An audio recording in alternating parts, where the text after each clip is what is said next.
The package sat on my kitchen counter like a coiled snake. Brown paper, precise folds, my name and address written in that unmistakable calligraphy I'd seen on countless birthday cards and holiday invitations. Margaret always did have perfect penmanship. I circled it twice before reaching for the scissors. My fingers trembled slightly as I cut through the tape, though I couldn't say why. Mother-in-law sends a gift, perfectly normal, right? Except Margaret never sent packages. She delivered everything in person, ensuring maximum impact for her carefully crafted criticisms. "Just open it," I muttered, yanking the paper aside. Inside was my painting. The one I'd submitted to the downtown gallery last month. The one they'd mysteriously lost. Except now it was in pieces, meticulously torn into perfect squares. Arranged in a grotesque mosaic inside the box. A cream-colored note card sat on top, Margaret's flowing script spelling out 5 words, "You are not worthy, Jordan." My stomach lurched. The kitchen spun slightly as I gripped the counter, bile rising in my throat. 3 months of work, destroyed. My first real chance at gallery exposure, sabotaged. My phone buzzed. Ryan's face lit up the screen. "Hey, did Mom stop by today?" he asked, his voice cheerful. "She mentioned wanting to drop something off." I stared at the shredded canvas, at the careful destruction of every brushstroke. "No," I said, my voice steady. "Haven't seen her." "You okay?" "You sound weird." "Just focused on a new piece." The lie came easily. Too easily. "How's your day going?" "The usual." "Dinner at 6? Perfect." I ended the call and looked back at the box. Margaret had even included the frame, broken into precise segments. Nothing random about this destruction.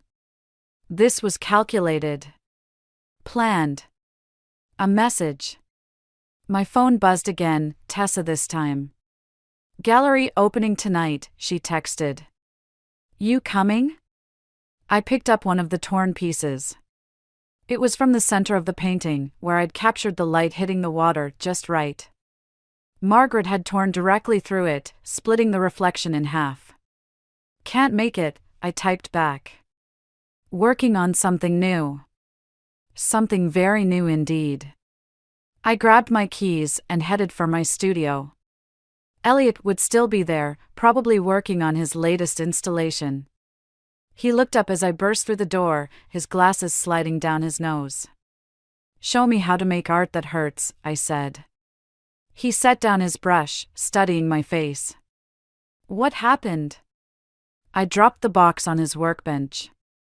His eyes widened as he took in the systematic destruction, the note still sitting pristinely on top of the chaos. "Margaret," he said. Not a question. "She's been sabotaging me." The gallery didn't lose my painting. She took it. Destroyed it. Who knows what else she's done? Elliot picked up one of the pieces, turning it over in his hands. "And Ryan?" "Doesn't know." "Can't know." "Not yet." I ran my fingers through my hair, pacing. She's always hated my art. Hated that Ryan married beneath him. But this is different. "What are you going to do?" I stopped pacing, looking at the scattered remains of my work. "I'm going to enter the Riverside competition next month. And I'm going to win it." "Jordan." "She wants to destroy my art?" "Fine. I'll make art that destroys her." Elliot was quiet for a long moment. Finally, he nodded toward his supply closet. "There's fresh canvas in there. And that new set of oils you've been eyeing. You're not going to tell me this is a bad idea?" He picked up his brush again, turning back to his work. "Sometimes the best art comes from our darkest places. Just remember, revenge is a color that bleeds." I pulled out a fresh canvas, larger than any I'd worked with before. As I set it on the easel, my hands had stopped shaking. Margaret wanted war? I'd give her war. But I'd do it my way, with brushstrokes instead of bullets, with color instead of carnage. The blank canvas stared back at me, full of possibility and promise. I picked up a brush and began to paint. Sunday dinner at Margaret's house was always an exercise in restraint. I sat at her pristinely set table, watching her serve the roast with mechanical precision, while my shredded painting sat hidden in my studio across town. The weight of her secret pressed against my chest like a stone. "Jordan, dear, I heard about the downtown gallery rejection," Margaret said, passing the potatoes. "Such a shame. Though perhaps it's for the best. The art world can be so cruel to amateurs." Ryan squeezed my knee under the table.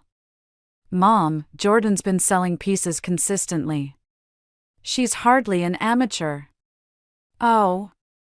To whom?" Margaret's smile didn't reach her eyes. "I never seem to hear about these sales." I forced myself to take a bite of roast, buying time. "Actually, I'm entering the Riverside competition next month."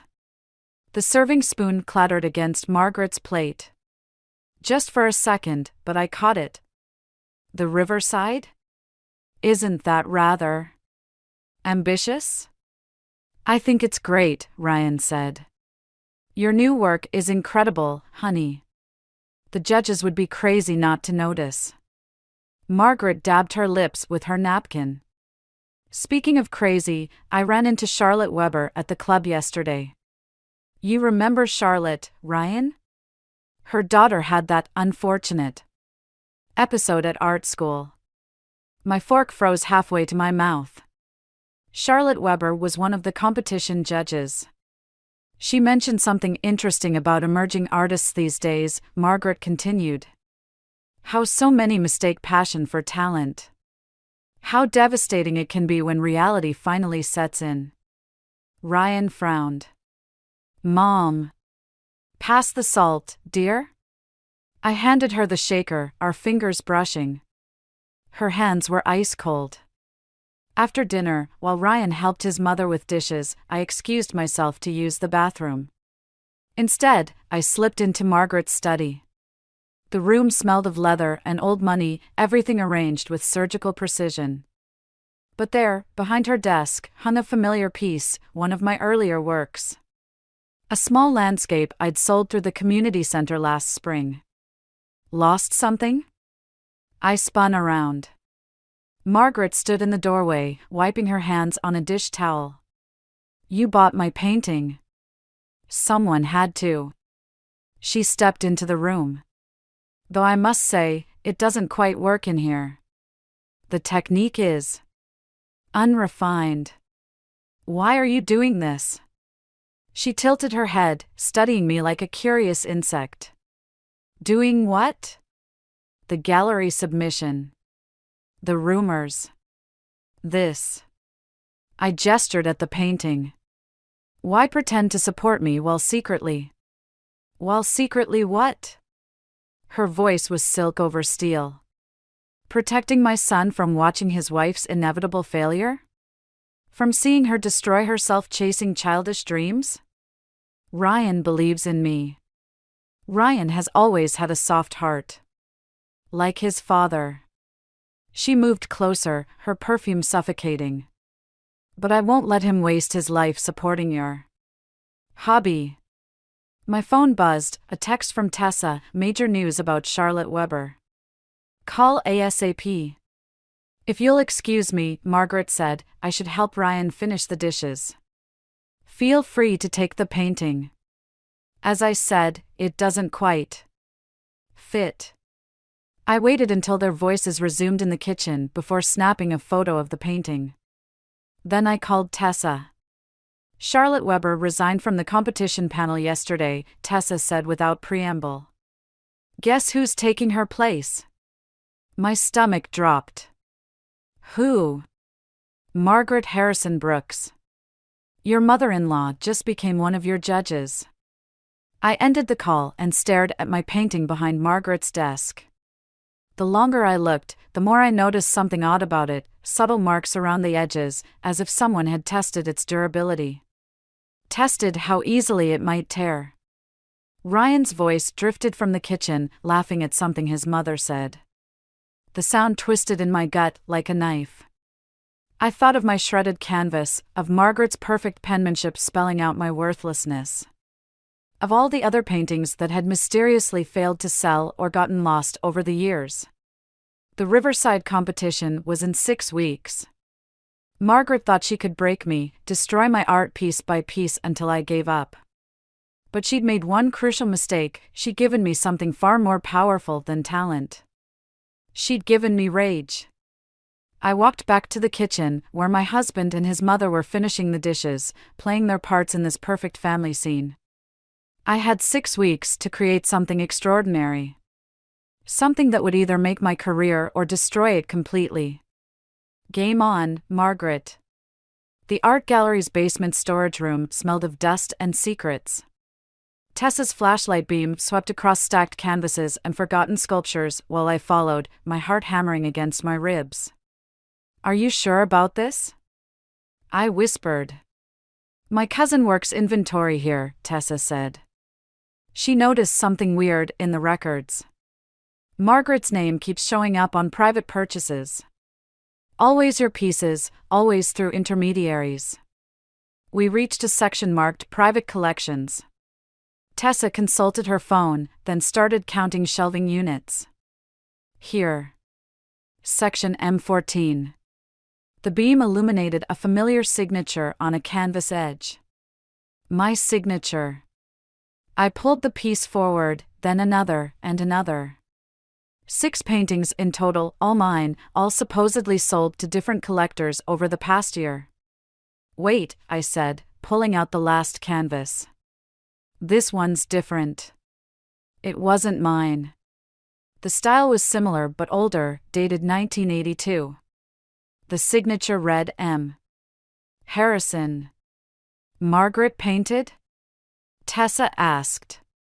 I never knew. I studied the piece, a dark, turbulent landscape raw with emotion. Nothing like the perfectly controlled woman I knew. It's actually good. Footsteps echoed from above. We froze. Time to go, Tessa whispered. I snapped photos of everything, including Margaret's painting, before we slipped out the emergency exit. The alarm would have triggered, but Tessa's cousin had disabled it for maintenance. Sometimes having friends in low places paid off. The next morning, Ryan was making coffee when I came downstairs. You were out late, he said. Working at the studio. The lie tasted bitter. Lost track of time. Mom called. She wants us to come over tonight. Says she has news about the competition. My phone buzzed. Elliot, need to see you. Important. I can't tonight, I said. Deadline for the competition entry. Jordan. Ryan set down his coffee. What's going on? You've been different since that gallery rejection. Mom's worried. Your mother's worried? I pulled up the photos on my phone. Is that why she's been buying my art through fake collectors? To destroy it like she destroyed my gallery submission? Ryan's face went slack. What are you talking about? I showed him the photos. His hands shook as he swiped through them. There must be some mistake, he said. Mom wouldn't. She left me a note with the shredded painting. You are not worthy. Her exact words. Why didn't you tell me? Because you never believe anything bad about her. She's been sabotaging me for years, Ryan. And now she's a judge for Riverside. The coffee mug slipped from his hand, shattering on the floor. Neither of us moved to clean it up. I'll talk to her, he said finally. There has to be an explanation. My phone buzzed again. Elliot, Margaret was here. Looking for your competition piece. Do what you want, I told Ryan. I'm done pretending. I grabbed my keys and headed for the studio. Elliot met me at the door, his face grave. She offered to buy your competition entry, he said. Sight unseen. Substantial amount. Of course she did. I walked to my workspace, where my nearly finished piece stood covered. Did you tell her what it was? No. But Jordan. He hesitated. I found something else. About Margaret. He handed me a yellowed newspaper clipping from 1982. Local artist wins Riverside competition. The photo showed a younger Margaret standing proudly beside a dark, turbulent landscape. She won Riverside? And never painted again. Married Richard Brooks a month later. Became the perfect society wife. I stared at the article, at Margaret's young face blazing with triumph. Why would she give it up? Maybe she didn't choose to. Elliot touched the edge of my covered canvas. The question is, what are you going to do with this information? I thought about Margaret's hidden painting in the gallery basement, about all my destroyed works, about the competition just weeks away. About Ryan's shattered coffee mug and shattered illusions. I'm going to finish my piece, I said. And I'm going to make her look at it. Really look at it. And then? I pulled the cover off my canvas, revealing the nearly completed work beneath. Then she'll understand exactly what she created when she tried to destroy me. Elliot studied the painting, his eyes widening. My God, Jordan. This isn't art anymore. This is warfare. No, I said, picking up my brush. This is justice. Ryan hadn't come home in 3 days. His texts were brief, distant, staying at Mom's. Need time to think. Meanwhile, my competition piece evolved, darkness bleeding across the canvas like an open wound. The doorbell rang. I opened it to find Margaret standing there, immaculate in cream silk. We need to talk, she said, brushing past me into the house. Her perfume left a toxic trail. Ryan's not here. I know where my son is. She surveyed our living room, gaze lingering on my sketches. I came to make you an offer. I'm not selling my competition piece. No. She opened her handbag, withdrew an envelope. I'm offering you a choice. Inside was a check with more zeros than I'd ever seen, along with plane tickets and rental agreements for an artist's residency in Paris. A year abroad, Margaret said. Time to develop your craft properly. Away from distractions. You mean away from Ryan? You've made your point with this little revenge fantasy. Now it's time to be practical. She touched a preliminary sketch for my competition piece. What do you think will happen when people see this? When they understand what it means? My phone buzzed. Elliot, gallery owner asking questions about your work. Says Margaret showed him something disturbing. You're trying to discredit me, I said. I'm trying to save you from yourself. Margaret's voice softened. I know what it's like, that burning need to prove yourself through art. To make them all see. Like you did? Before you gave it up? Her fingers tightened on her purse. You've been digging. Why did you stop painting after Riverside? What really happened? Choose carefully, Jordan. She set the envelope on the coffee table. Some victories cost more than we're willing to pay. After she left, I called Tessa. I need you to dig deeper into Margaret's past. Specifically 1982, right after Riverside. Already on it. Found something weird in old society pages. Margaret's marriage announcement came 2 days after her father's company merged with the Brooks family business. My hands shook as I opened my laptop, pulling up the photos from the gallery basement.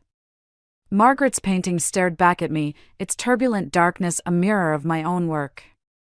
Her parents arranged the marriage, I said. They used her art career as leverage. There's more. That painting that won Riverside? It disappeared right after the competition. Nobody's seen it since. I studied the hidden painting I'd photographed. The style, the date. Because she painted another version. A darker one. The one she kept secret. Footsteps on the porch. Ryan walked in, looking exhausted.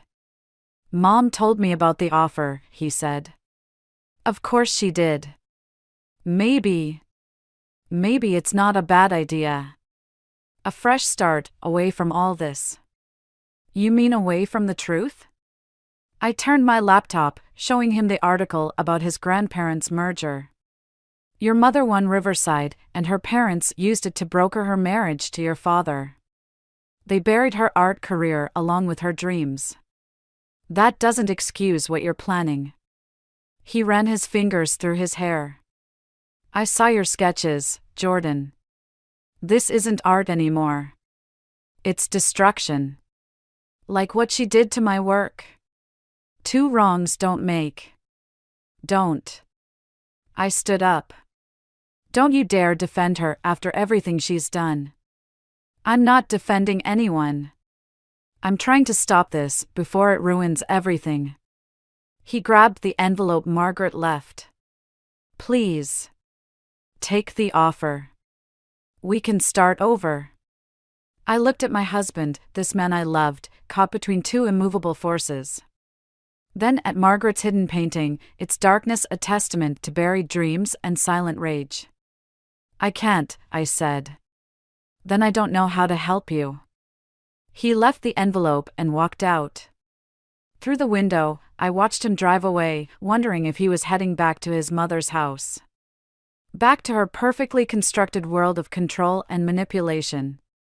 I picked up my phone and called Elliot. I need to change the piece, I said. Make it bigger. More complex. Jordan. I know what Margaret's painting meant now. What she was really trying to say. I stared at my canvas. And I know exactly how to make her hear her own message echoed back. 3 days before the Riverside competition, I hadn't slept in 36 hours. My studio walls disappeared behind sketches and reference photos, Margaret's hidden painting, my shredded canvas, newspaper clippings from 1982. In the center stood my competition piece, almost complete, its surface a maze of subtle accusations and buried truths. The door creaked open. Ryan stood there, looking lost in the chaos of my workspace. You missed dinner, he said. Again. I'm working. He stepped closer to the canvas, squinting. Is that Mom's old painting? Part of it. I wiped paint-stained hands on my jeans. Along with everything else she tried to bury. Jesus, Jordan. He traced the air above a particularly dark section. This will destroy her. Like she destroyed me? She's still my mother. And I'm still your wife. My voice cracked. Or am I? You haven't been home in weeks. Before he could answer, my phone buzzed. Tessa, emergency. Margaret's making moves. Get to the gallery now. I have to go, I said, grabbing my keys. It's midnight. Then I guess Margaret picked the perfect time. I found Tessa outside the gallery, pacing. She's inside with the board members. Emergency meeting about concerns regarding your competition entry. Through the window, I could see Margaret holding court, her perfect posture radiating authority. The gallery director nodded gravely at whatever she was saying. She's trying to get me disqualified, I said. Not just that. Tessa grabbed my arm. Look who else is there. In the corner stood Elliot, clutching a portfolio. No, I whispered. He wouldn't. But as I watched, he handed the portfolio to Margaret. She withdrew something, preliminary sketches for my competition piece. Sketches I'd trusted him with. Your mentor's switching sides, Tessa said. My legs went weak. She got to him. Somehow The gallery door opened. Elliot stepped out, saw me, and froze. I'm sorry, he said. She found out about Paris. What about Paris? The residency I did there in '82.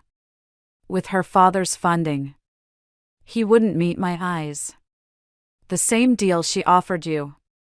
Understanding hit like a physical blow. You were part of it. Back then. You helped them control her. I was young. Ambitious. Her father offered.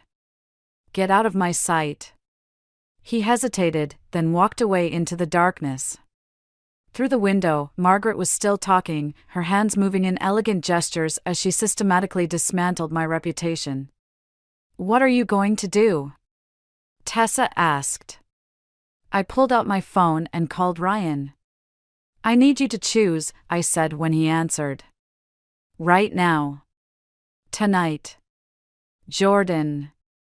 Your mother is at the gallery with the board.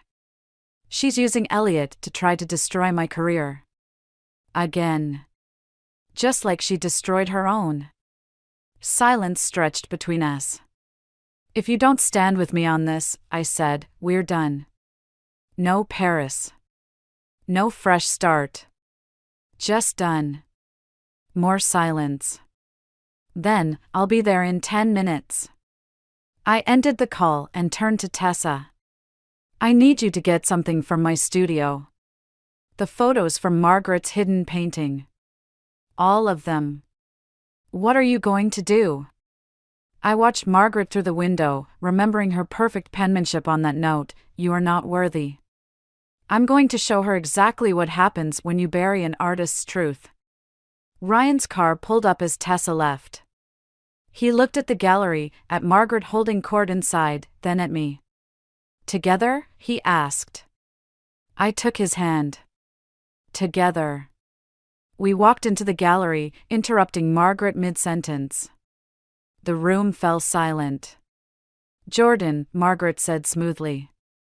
We were just discussing some concerns about. About what? I stepped forward. About how history repeats itself? About how some people never stop destroying art they can't control? Her perfect mask slipped, just for a moment. In that crack, I saw everything, the fear, the rage, the buried dreams of 1982. The competition is in 3 days, I said. Your move, Margaret. The game was entering its final phase. And this time, I wasn't the only one with something to lose. The Riverside competition gallery hummed with whispers and champagne glasses. My piece stood covered in the center of the room, surrounded by the other finalists' work. In 10 minutes, the judges would make their final walkthrough. Margaret glided through the crowd like a shark through water, perfect in midnight blue silk. She paused to chat with each judge, her smile razor-sharp. Ready? Ryan squeezed my hand. Before I could answer, Tessa rushed over. Problem.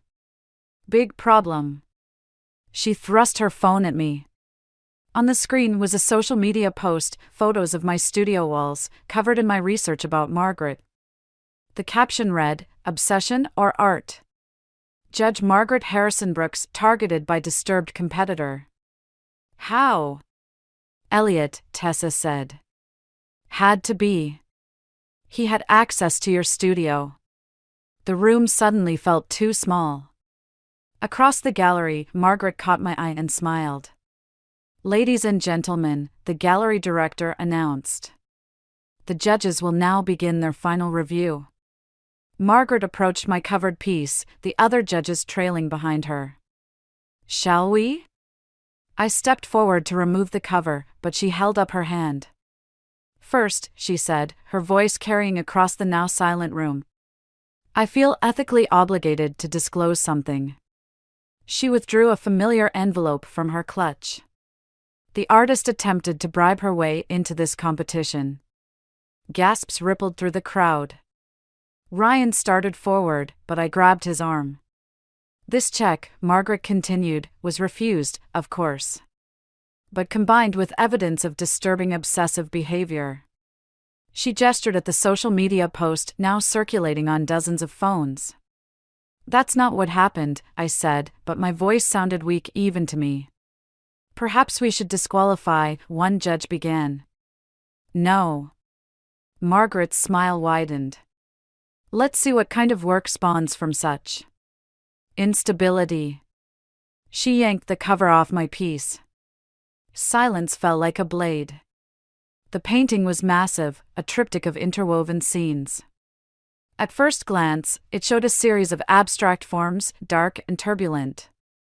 But as viewers looked closer, patterns emerged. A young woman's dreams being buried alive. A mother destroying her daughter-in-law's art. And there, hidden in plain sight, Margaret's own lost painting from 1982, recreated and transformed. This is... Margaret's voice faltered for the first time. This is slander. This is truth, I said. Your truth. The one you buried decades ago. She turned to the judges. This person is clearly unstable. These accusations are documented. Ryan stepped forward, holding up a file. Every piece of art my mother secretly bought and destroyed. Every rumor she spread. And this. He pulled out the original note, "You are not worthy." Margaret's perfect mask cracked. Ryan, please. Enough, Mom. But Margaret wasn't finished. She turned to the crowd, her voice breaking perfectly. My own son, turned against me by this. This manipulation. First she stalks me, then she corrupts my family. Actually, a new voice said, she didn't stalk anyone. Elliot stood in the doorway, looking haggard. I gave her the information. About 1982. About your father's deal with me. He met my eyes. I'm done being part of this cycle. Margaret's composure shattered. She spun toward my painting, fingers curled like claws. You think you understand? You think this gives you the right? She lunged for the canvas. I didn't move to stop her. Neither did Ryan. We watched as her fingers froze inches from the surface, trembling. As she finally saw what I'd hidden in the layers of paint, her own words from 1982, excerpts from her artist's statement when she won Riverside. Art is truth. And truth, once buried, grows teeth. Margaret stumbled back, her perfect facade crumbling completely. The judges need to confer, the gallery director said quietly. As they led Margaret away, still shaking, Ryan turned to me. What happens now? I stared at my painting, at the darkness and light woven through its surface. At the buried truths finally exposed. Now, I said, we wait to see what kind of teeth truth really has. The judges disappeared into their private room, leaving me alone with my art and the weight of all our combined betrayals. In 10 minutes, they would return with their decision. And nothing, not my marriage, not my career, not this family, would ever be the same. The judges returned after 20 minutes that felt like years. The gallery director stepped forward, clearing his throat. But before he could speak, Margaret surged up from her seat. I withdraw from the judging panel, she announced. Her voice carried the practiced authority of someone used to controlling rooms. And I moved to disqualify this entry on grounds of personal harassment. The other judges exchanged glances. The gallery director coughed. Margaret, we've already reached our decision. Then I'll sue. She turned to face the crowd. This piece is a deliberate attack, designed to. To what? I stepped forward. Tell the truth? You know nothing about truth. Her perfect mask had cracked, revealing something raw beneath. You're a mediocre artist playing at revenge. Like you played at being an artist? I gestured at my triptych. before you let them bury your dreams? She moved faster than I expected, closing the distance between us. You think you're different? Special? I had real talent. Real vision. But talent isn't enough in this world. No, I said. Fear isn't enough either. The gallery director tried to intervene, but Margaret waved him off. She was trembling now, her carefully constructed world crumbling around her. First place, he announced anyway, his voice cutting through the tension. The judges award first place to Jordan Harrison. The room erupted in applause, but Margaret wasn't finished. She reached into her clutch and pulled out a lighter. Mom, don't, Ryan started forward. One flick, she said, and your masterpiece burns. Just like all the others. The room froze. Security moved toward us, but too slowly. You won't, I said quietly. No? Her laugh was brittle. I've destroyed your work before. But not in public. Not where everyone can see who you really are. Her hand shook. The lighter flickered. You know what I see in this painting? I stepped closer. I see you. The real you. The artist who won Riverside 40 years ago. The one who painted truth before they buried it.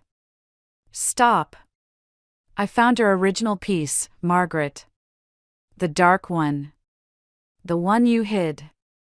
It was brilliant. Savage. Honest. I pointed to a section of my triptych. That's why I put it here. To show everyone what they stole from you. The lighter clattered to the floor.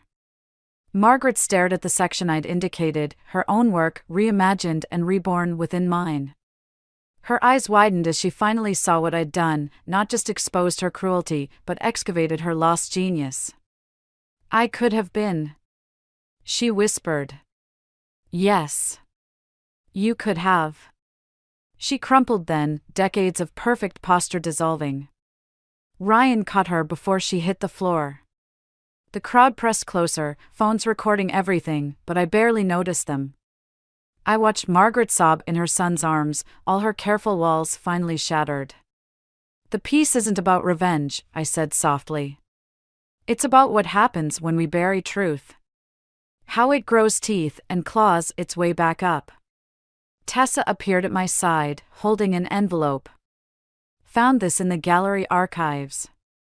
From 1982. Inside was a letter in Margaret's youthful hand, declining her acceptance to a prestigious art fellowship. The reason cited, family obligations. Congratulations, Elliot said from behind me. You won. But looking at Margaret's broken form, at Ryan's torn expression as he held his mother. At the crowd's hungry phones documenting every moment of her destruction, victory felt hollow. The gallery director was saying something about press opportunities and upcoming exhibitions. Critics were clustering around my triptych, dissecting its layers of meaning. Someone pressed a glass of champagne into my hand. But all I could see was Margaret, slowly rebuilding her composure, straightening her spine through sheer will. Our eyes met across the room. In that moment, I recognized something terrible. We were mirror images, each of us willing to destroy the other in the name of art. What now? Ryan asked, looking between us. I stared at my winning piece, at the truths and lies woven through its surface. At the price of victory. Now, I said, we learn to live with what we've made.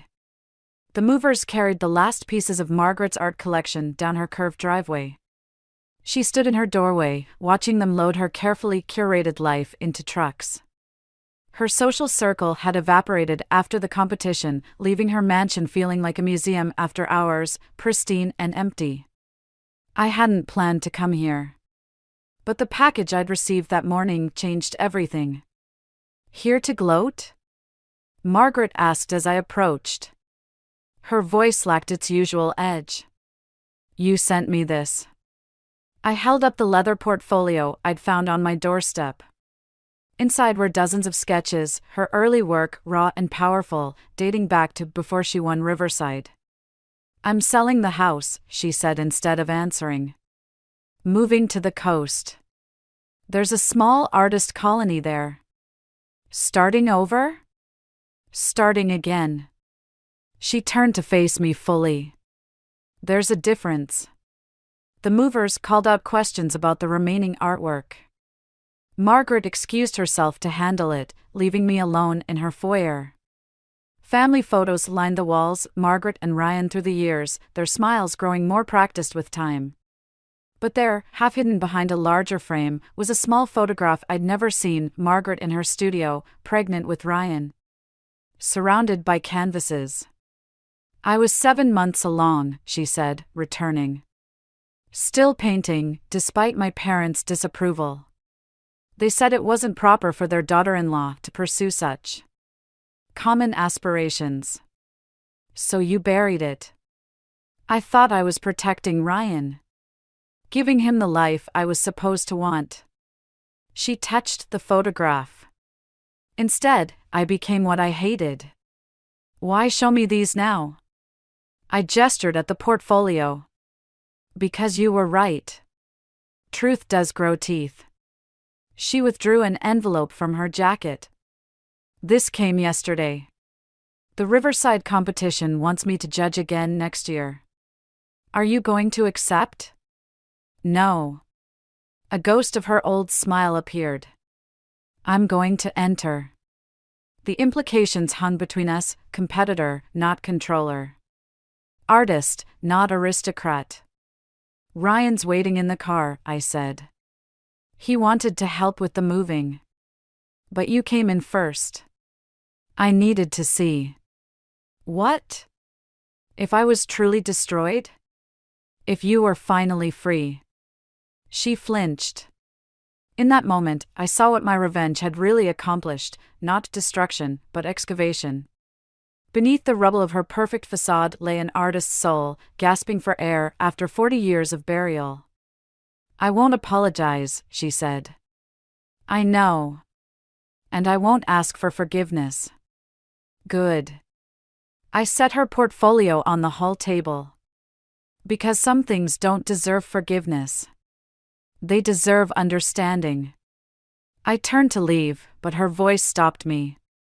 "The piece you're working on now," she said. "The one about buried truths rising. It's better than your competition entry." "How did you?" "I still have friends at the gallery." She straightened her spine, muscle memory of perfect posture. "You've moved beyond revenge. Found something deeper." Through the window, I saw Ryan leaning against our car, watching the movers work. Waiting to help his mother pack up her old life, even after everything. "Truth isn't enough," I said. "Neither is talent." "No." Margaret picked up her portfolio. "But freedom might be." I left her there, surrounded by empty walls and packed boxes. In the car, Ryan squeezed my hand. "Okay?" he asked. I watched Margaret in the rearview mirror as we drove away. She stood in her doorway, portfolio clutched to her chest. Looking less like the woman who'd tried to destroy me and more like the artist in that old photograph, full of dangerous possibilities. "She'll never be part of our lives again," I said. "I know. But she might make something beautiful out of her ruins." Ryan nodded, understanding the weight of what wasn't being forgiven, but was being released. At home, my latest canvas waited in the studio, its surface a maze of rising truths and buried dreams.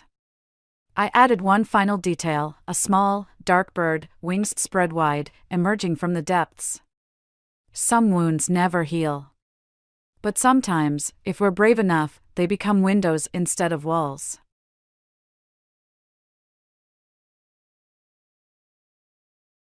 The day my parents sat me down and told me they were getting divorced, my whole world turned upside down. I was only 12, and I thought divorces were for couples who fought all the time. You know, the ones who screamed about money and slammed doors. But my parents were always so polite to each other. Sure, we hadn't been on a family outing in a while, but I figured they were just busy. Candy, my mom said, her voice weirdly calm. Your father and I have something to tell you. I looked at them, sitting there on the couch, a careful distance between them. Dad cleared his throat. We've decided to get divorced, he said, like he was announcing we were having pizza for dinner. I blinked, waiting for the punchline. But it never came. What? I finally managed to squeak out. But why? Mom reached out and patted my hand. Sometimes, people grow apart, sweetie. Your father and I, we've found other people we want to be with. Dad nodded. I'll be moving out soon. You'll live with your mother, but you'll stay with me sometimes too. I sat there, trying to process this bombshell. My parents were leaving each other for other people? And I was supposed to just, what? Go along with it? Who are these other people? I asked, my voice sounding small and far away. Mom smiled, and I noticed for the first time how it didn't quite reach her eyes. You'll meet them soon. My friend has 2 daughters about your age. Won't that be nice? Nice? My parents were blowing up our family, and I was supposed to think it was nice? And my partner has a son, Dad added, like he was sweetening the deal. I stood up abruptly, nearly knocking over the coffee table. I don't want new sisters or brothers. I want us to stay together. I ran to my room and slammed the door, throwing myself on the bed. I could hear them talking in low voices downstairs, probably figuring out how to rearrange my life some more. I thought about the last few months, how Mom and Dad had taken me out separately. I'd go to the movies with Dad one weekend, then to a cafe with Mom the next. I thought it was cool, getting one-on-one time with each of them. Now I realized it was just the beginning of the end. The next few weeks were a whirlwind. Dad packed his bags and moved out, heading off to live with his new wife. Apparently, they'd already gotten married in some quickie ceremony. She had a son, just like Dad had said. Meanwhile, Mom's new husband moved in with us. He brought his twin daughters, who were a year younger than me. At first, I was kind of excited. I'd always wanted a sister to share secrets with, to stay up late talking about boys and life and all that stuff. The day they moved in, I tried to be friendly. I smiled at the girls and said, "Hey, I'm Candy. Want me to show you around?" The taller one, I think her name was Brittany, looked me up and down like I was something stuck to her shoe.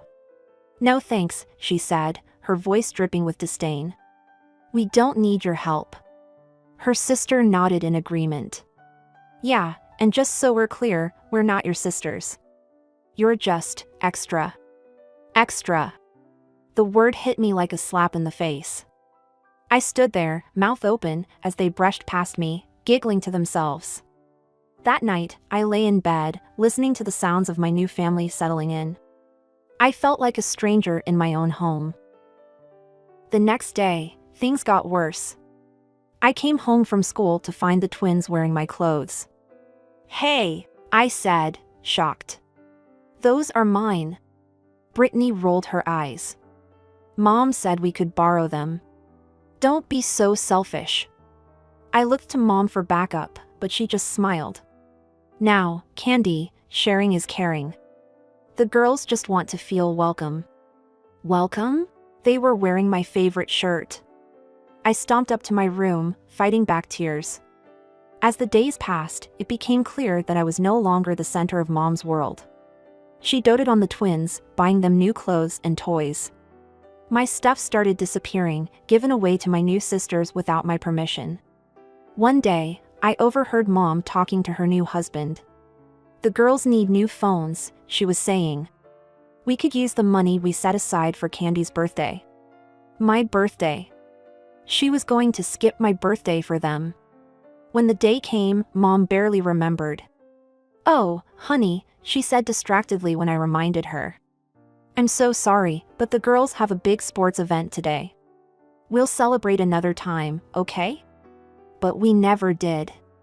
I thought things might be better at Dad's place, where I stayed every other weekend. But I was wrong about that too. Dad's new wife was pregnant, and she had no time for me. And her son? He was a nightmare. One night, I woke up to a tickling sensation on my face. I opened my eyes and saw a huge spider sitting on my nose. I screamed, flailing around in panic. The whole house came running. As the lights flicked on, I saw it wasn't a real spider, but a plastic toy. And there was Dad's stepson, grinning in the doorway. "What's going on?" Dad's wife demanded, her pregnant belly leading the way as she waddled into the room. "Candy woke us all up with her screaming," the boy said innocently. "Over a toy." "You little," I started, but Dad's wife cut me off. "Honestly, Candy, what is wrong with you? Are you some kind of hysterical lunatic?" I turned to Dad, expecting him to defend me. But he just stood there, looking uncomfortable. "He put it there," I insisted. "He knows I'm afraid of spiders." "Don't be ridiculous," his wife snapped. "Stop lying and go to sleep. I don't want to see you for the rest of the night." I looked at Dad again, silently begging him to say something, anything. But he just sighed and said, "I'll take you home in the morning, Candy." As they all filed out, leaving me alone in the dark, I realized something. I didn't have a home anymore. I was alone. Life at Mom's house didn't get any better. The twins, emboldened by Mom's constant praise and attention, became downright cruel. One afternoon, I came home to find my favorite mug shattered on the kitchen floor. The twins were standing there, looking innocent as angels. "Oh, Candy," Brittany said, her voice syrupy sweet. "We're so sorry.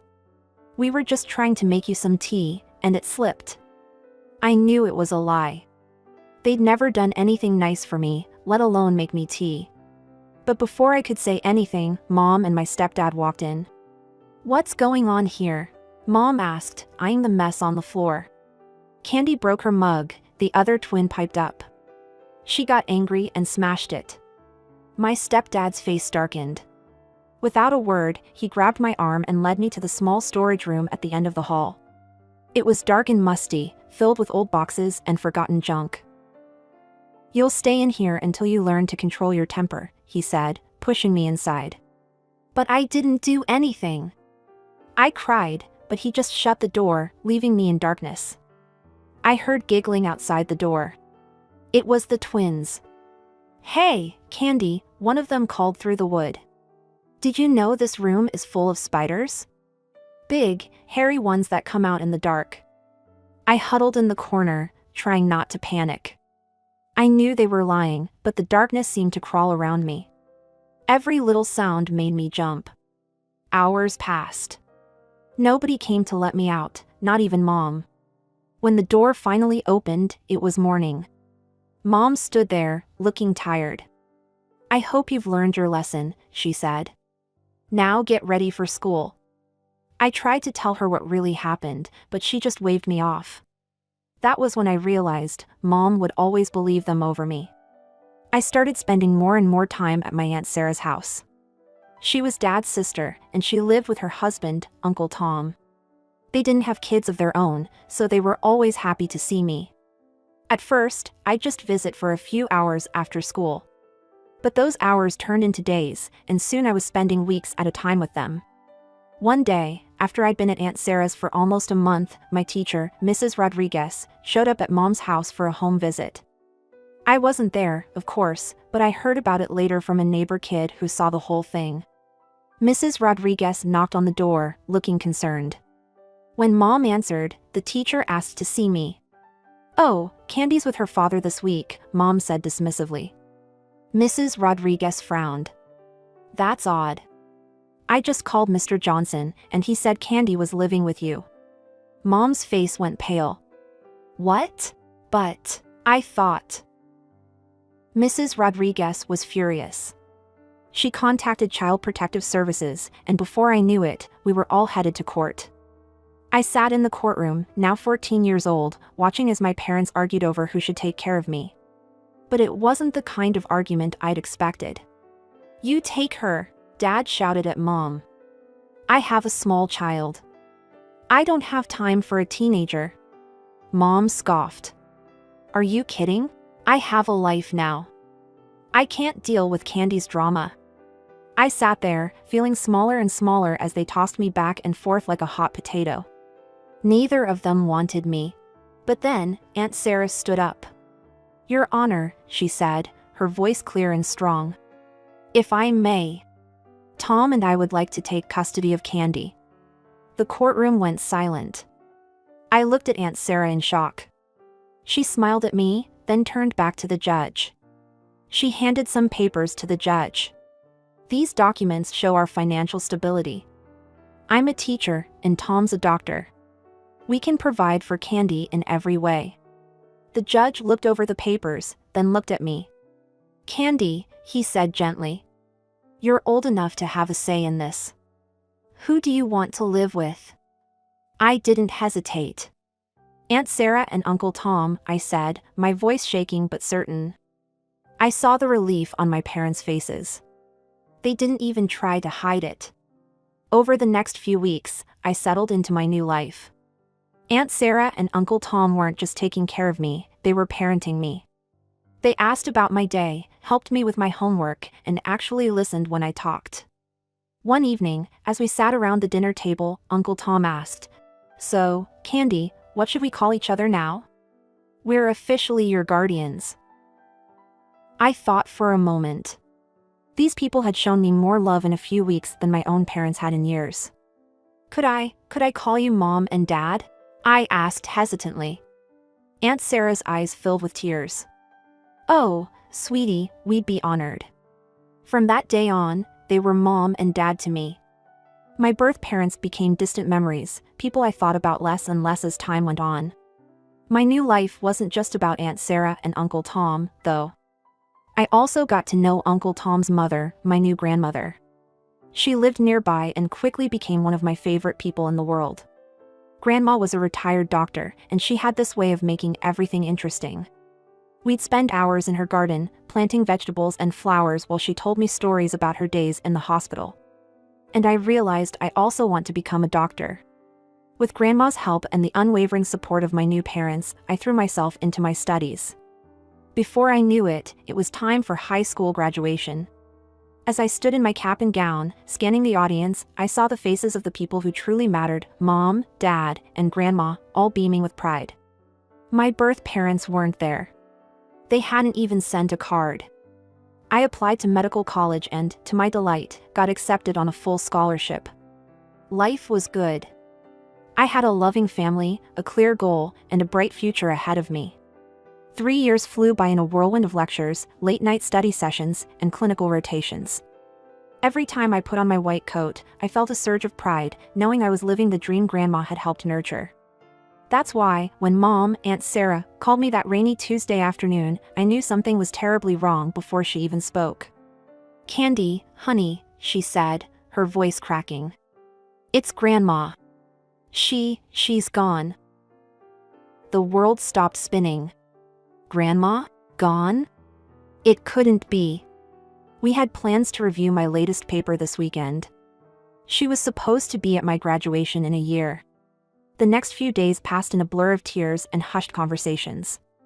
As we gathered for the funeral, I stood between Mom and Dad, Aunt Sarah and Uncle Tom, feeling like a little girl again, lost and scared. But then came the reading of the will. To my beloved granddaughter, Candy, the lawyer read, "I leave my entire estate, including my house and all my savings, amounting of $1,980,000. I gasped, looking around the room in shock. This had to be a mistake. But Mom and Dad were nodding, small smiles on their tear-stained faces. "Grandma talked to us about this," Dad explained later. "She wanted to make sure you had a solid foundation for your future. We agreed it was the right thing to do." As the dust settled and I tried to come to terms with my newfound wealth, life threw me another curveball. My phone started ringing with unfamiliar numbers. When I finally answered one, I nearly dropped the phone in shock. "Candy? Hi, it's your mother." I hadn't heard her voice in years. Before I could respond, she rushed on, "I've been thinking about you so much lately. How are you? Where are you studying? We should catch up." Over the next few days, similar calls came in from my birth father.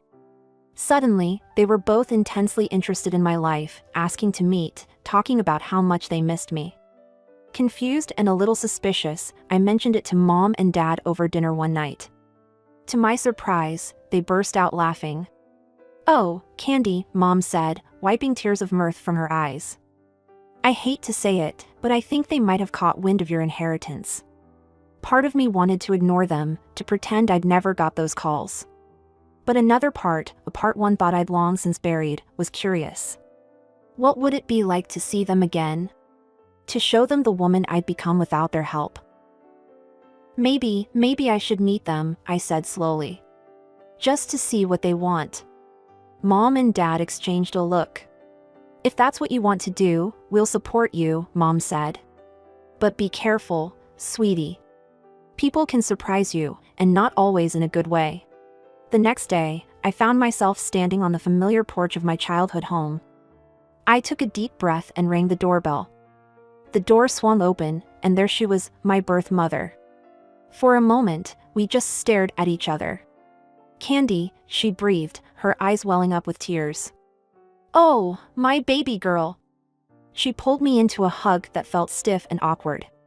Over her shoulder, I could see my stepfather and the twins hovering in the background, plastered on smiles on their faces. Come in," my mother urged, ushering me inside. Dinner was a strange affair. The twins were sickeningly sweet, a far cry from the cruel girls I remembered. "We're so glad you're here, Candy," one of them simpered, Brittany, I think. "We've missed you so much."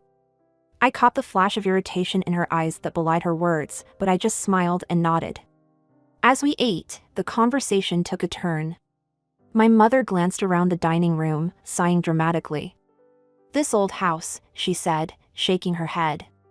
"It's seen better days, hasn't it? The roof needs replacing, and don't even get me started on the plumbing." I took a sip of water, saying nothing. My stepfather chimed in. "And of course, with the girls heading to college soon, well, you know how expensive that can be." I pretended to be very interested in my mashed potatoes. "It's such a shame," my mother continued, her voice dripping with fake concern. "The girls are so bright, but with our financial situation."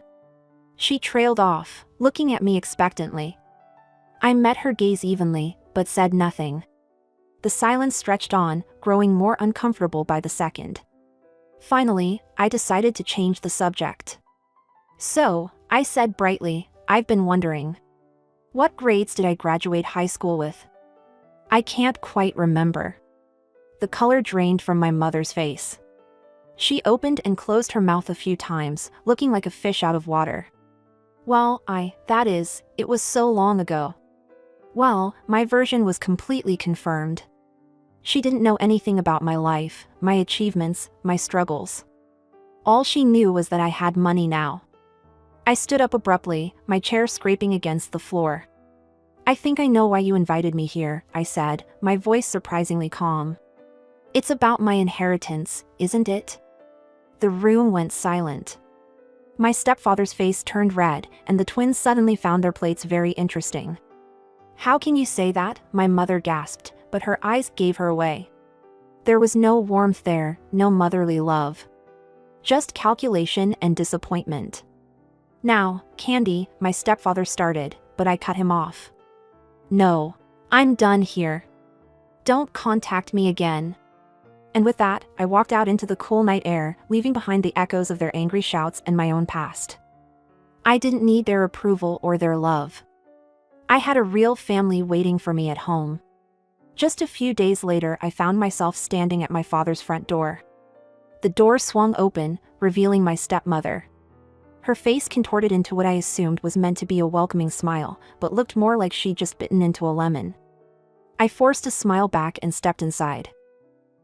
As we moved into the living room, I noticed a teenage boy lounging on the couch. He looked up as we entered, and I recognized him instantly, the spider thrower.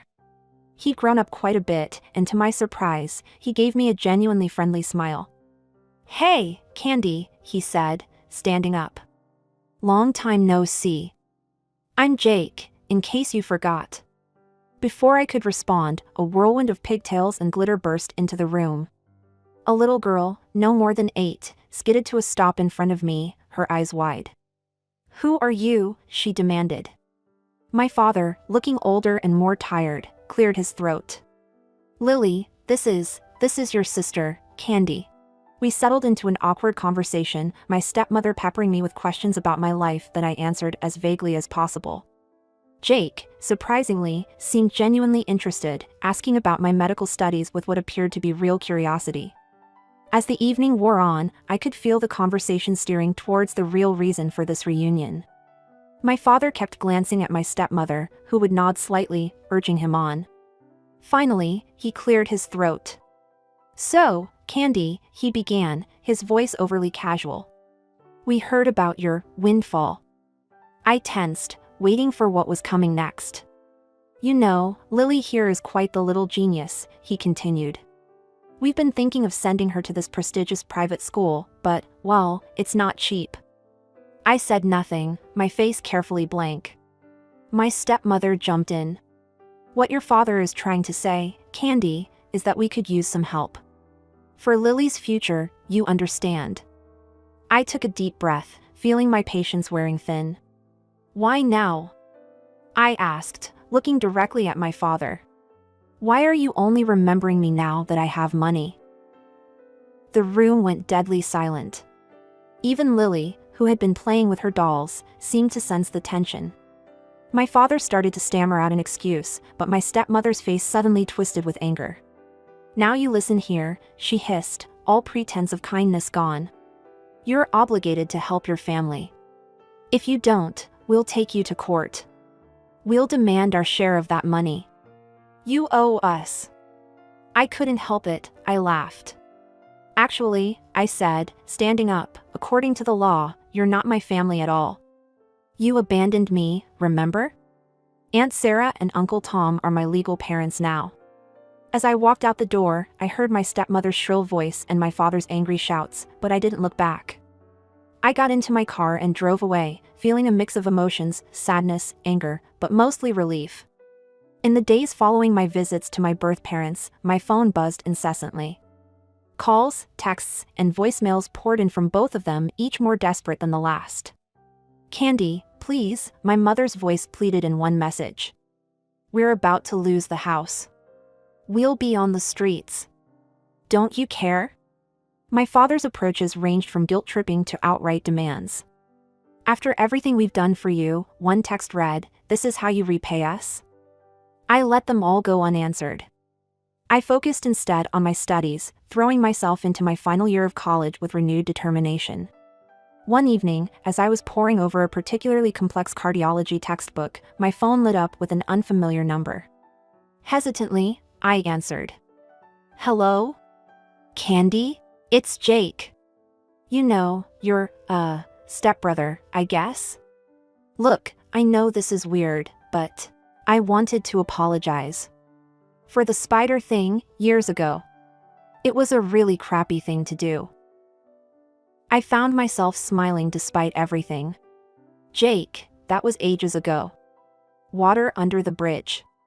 "No, really," he insisted. "I've felt bad about it for years. I wanted to say sorry sooner, but you never came back after that. And I swear, this isn't about the money or anything. I guess I wanted you to know I'm not that stupid kid anymore." His sincerity was touching. "I appreciate that, Jake, really." We ended up talking for over an hour. Jake was in his first year of college, studying engineering. He was funny and self-deprecating, nothing like the bratty kid I remembered. By the end of the call, we'd agreed to meet up for coffee the next week. As the months passed, Jake and I developed a genuine friendship. It was strange, finding a connection with someone from my past life, but it felt good. We met regularly for coffee or study sessions, and he became a supportive presence in my life. Meanwhile, my life was moving forward at a dizzying pace. The long nights and grueling exams were worth it when I finally stood on stage, accepting my college diploma. As I looked out into the audience, I saw Mom, Dad, and Jake cheering wildly. My heart swelled with joy and gratitude.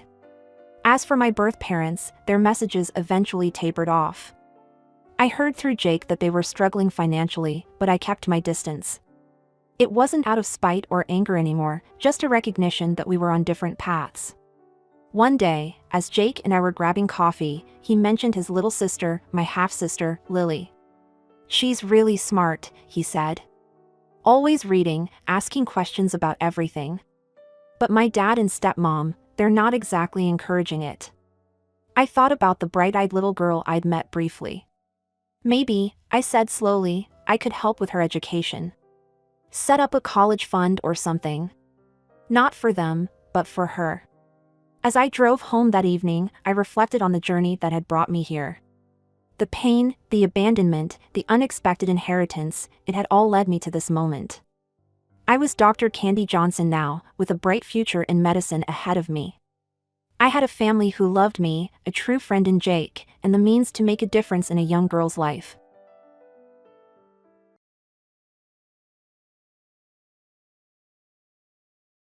My name's Elizabeth, and I just turned 17 when my life took a wild turn. Let me paint you a picture of my family. On the surface, we seemed decent enough. Dad worked his ass off, and Mom stayed home. I had a little sister, Amy, who was 12 years younger than me. Dad was a big shop manager at this company that belonged to my maternal grandmother. Grandma was a real go-getter.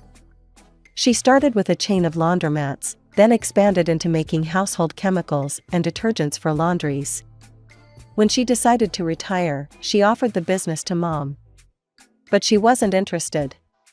So Dad stepped up and took over the company. That's when things started to get complicated. I remember the day it all went to shit. I was in my room, trying to focus on homework, when I heard Mom screaming at Dad downstairs. "You're nothing but a loser, John.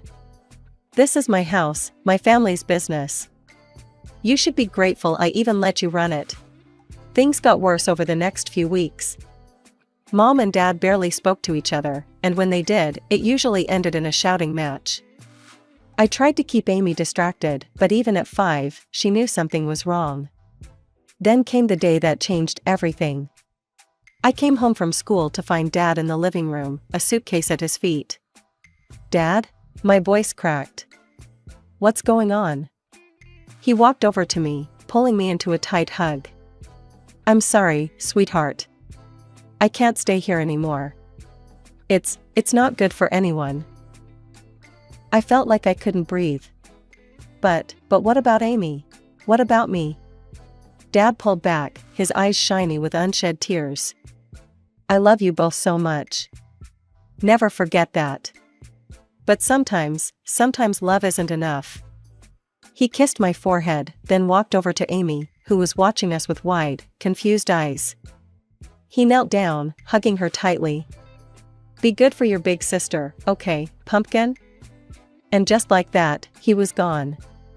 The door closed behind him with a finality that left me feeling hollow. Mom came home an hour later. When I told her Dad had left, she didn't seem surprised. She just nodded, like she'd been expecting it. "Good riddance," she muttered. "Mom," I couldn't believe what I was hearing. "How can you say that?" She turned to me, her eyes hard. "Your father cheated on me, Elizabeth. Multiple times. I couldn't take it anymore." That night, as I lay in bed, I could hear Mom on the phone in her room. She was laughing, sounding happier than I'd heard her in months. I wondered who she was talking to, but I was too exhausted to care. Just when I thought things couldn't get any more complicated after Dad left, Mom dropped another bombshell on us. "Girls," she announced one morning over breakfast, "I have some news. I'm getting married." I nearly choked on my cereal. "What? Mom, Dad's only been gone for 2 months." She waved her hand dismissively. "Sometimes, true love comes unexpectedly, Elizabeth. You'll understand when you're older." Robert moved in a week later. He was, okay, I guess. Tall, good-looking in that generic way that makes people say, "Oh, he seems nice." But something about him rubbed me the wrong way from the start. He made an effort with Amy, playing games with her and helping her with her homework. But with me? It was like I barely existed. Meanwhile, changes were happening at the company too. Mom had taken over after Dad left, and she brought Robert in to work with her. They seemed to make a good team, always huddled together, discussing business strategies. I tried to focus on my own life, school, friends, the usual teenage stuff. But it was hard to ignore the nagging feeling that I was becoming invisible in my own family. Things came to a head when Mom and Robert announced they were opening a new branch of the company in another city. "We're moving," Mom told me one evening. "It's a great opportunity for the business. As for you, Robert and I have been talking, and we think it might be best if you stay here." I couldn't believe what I was hearing. "Stay here? Without you?" "It's just that the new house won't have much space," she explained hurriedly. "And you're almost done with school. It wouldn't make sense to transfer now, right before your exams." I felt like I'd been punched in the gut. "So where am I supposed to live? On the street?" "Don't be dramatic, Elizabeth," Mom scolded. "You'll stay with your grandmother. She's already agreed to it." I stormed off to my room, slamming the door behind me. As I lay on my bed, hot tears of anger and hurt streaming down my face, I couldn't help but wonder, when did I become such an inconvenience to my own mother? The next few weeks were a blur of packing boxes and tearful goodbyes, not from me, but from Amy, who didn't want to leave her friends. I helped her pack, trying to put on a brave face for her sake. "Will you come visit us, Lizzie?" she asked, her big brown eyes full of tears. I hugged her tightly. "Of course I will, squirt. You can't get rid of me that easily." The day they left, I stood on the porch with Grandma, watching as the moving van pulled away. Mom gave me a quick hug, Robert nodded awkwardly, and then they were gone, taking Amy with them. Living with Grandma wasn't as bad as I'd feared. She was cool in her own way, giving me space when I needed it, but always there with a cup of tea and a listening ear when I wanted to talk. Still, it wasn't home. My 18th birthday rolled around faster than I expected. I woke up that morning feeling weird. Like I should be excited, but all I felt was empty. Mom called, of course. "Happy birthday, sweetie." Her voice was bright, almost too cheery. "I'm sorry we can't be there. Work's just crazy right now. We'll celebrate when we visit next month, okay?" I knew we wouldn't. They hadn't visited once since they left. "Sure, Mom. Sounds great." Grandma must have sensed my mood, because she went all out. She let me invite a few friends over, ordered my favorite food, even baked a cake herself. For a few hours, I almost forgot about everything else. The next morning, Grandma called me into her home office. She had the serious look on her face that made my stomach clench. "Sit down, Elizabeth," she said, gesturing to the chair across from her desk. "We need to talk." Oh God, I thought. She's kicking me out. Where am I gonna go? But then she smiled, reached into her desk drawer, and pulled out a small folder. "Happy birthday, sweetheart. Open it." I did, and nearly dropped it when I realized what I was looking at. "Grandma, is this?" She nodded, her eyes twinkling. "The company is yours now, Elizabeth. I see potential in you, kiddo. You've got a good head on your shoulders, and I know you'll do right by the business. But Mom and Robert, they're running it now." Grandma's face hardened slightly. "They're running a branch. The main company, the heart of it all? That's yours now." I sat there, stunned. Me, barely 18, owner of a multi-million-dollar company? It felt like a dream. Or a nightmare. I don't know what to say. Grandma reached across the desk, squeezing my hand. "You don't have to say anything. Just promise me you'll give it your all." I nodded, still in shock. "I will. I promise." She sat back, satisfied. "Good. Now, I've got one more piece of advice for you, and I want you to listen carefully." I leaned in, hanging on her every word. "Call your father. There's more to that story than you know. Talk to him. Take him on as a consultant if you want. But hear him out." It took me a week to work up the courage to call Dad. We agreed to meet at a small cafe downtown. When I saw him, my heart clenched. He looked older, tired, but his eyes lit up when he saw me. There was an awkward silence. Then, suddenly, everything came pouring out. The divorce, Mom's remarriage, the move, Grandma's gift. Dad listened, his face a mix of emotions. When I finished, he took a deep breath. "Lizzie, there's something you need to know about the divorce." And then he told me everything. How Mom had never respected him, constantly nagging and putting him down. How she called him a loser, made him feel worthless. How, after one particularly bad fight, he'd gotten drunk and made the biggest mistake of his life. "I cheated on her," he admitted, his voice heavy with shame. "Once. I regretted it immediately, but your mother, she used it against me. Threatened to sue, to take everything. She demanded I leave, give her all the property, leave you kids. She even wanted alimony." I sat there, stunned. This didn't sound like the mother I knew. Or thought I knew. "Why didn't you fight it?" I asked. Dad's eyes met mine, full of sadness and love. "Because of you and Amy. I didn't want you to go through a messy, public divorce. I thought it would be easier this way." As we talked, I felt a weight lifting off my chest. For the first time in a long time, I felt like I had my dad back. Before we left, I took a deep breath and asked, "Dad, how would you feel about helping me with the company? As a consultant?" The smile that spread across his face was answer enough. The months flew by in a whirlwind of studying, exams, and late-night cram sessions. Before I knew it, I was standing on the stage at my high school graduation, diploma in hand. Grandma was in the audience, beaming with pride. Mom and Robert were conspicuously absent, but I'd learned not to expect much from that quarter. As summer rolled in, I threw myself into college applications. With Grandma's encouragement and Dad's long-distance support, I set my sights high. When the acceptance letters started rolling in, I could hardly believe it. But the real shocker came when I got the financial aid package from my top choice. "Full ride," I breathed, staring at the letter in disbelief. Grandma whooped, pulling me into a bear hug. "I knew you could do it, kiddo. All those late nights and competitions paid off." I'd chosen to major in business management. It seemed like the smart choice, given that I now had a company to run.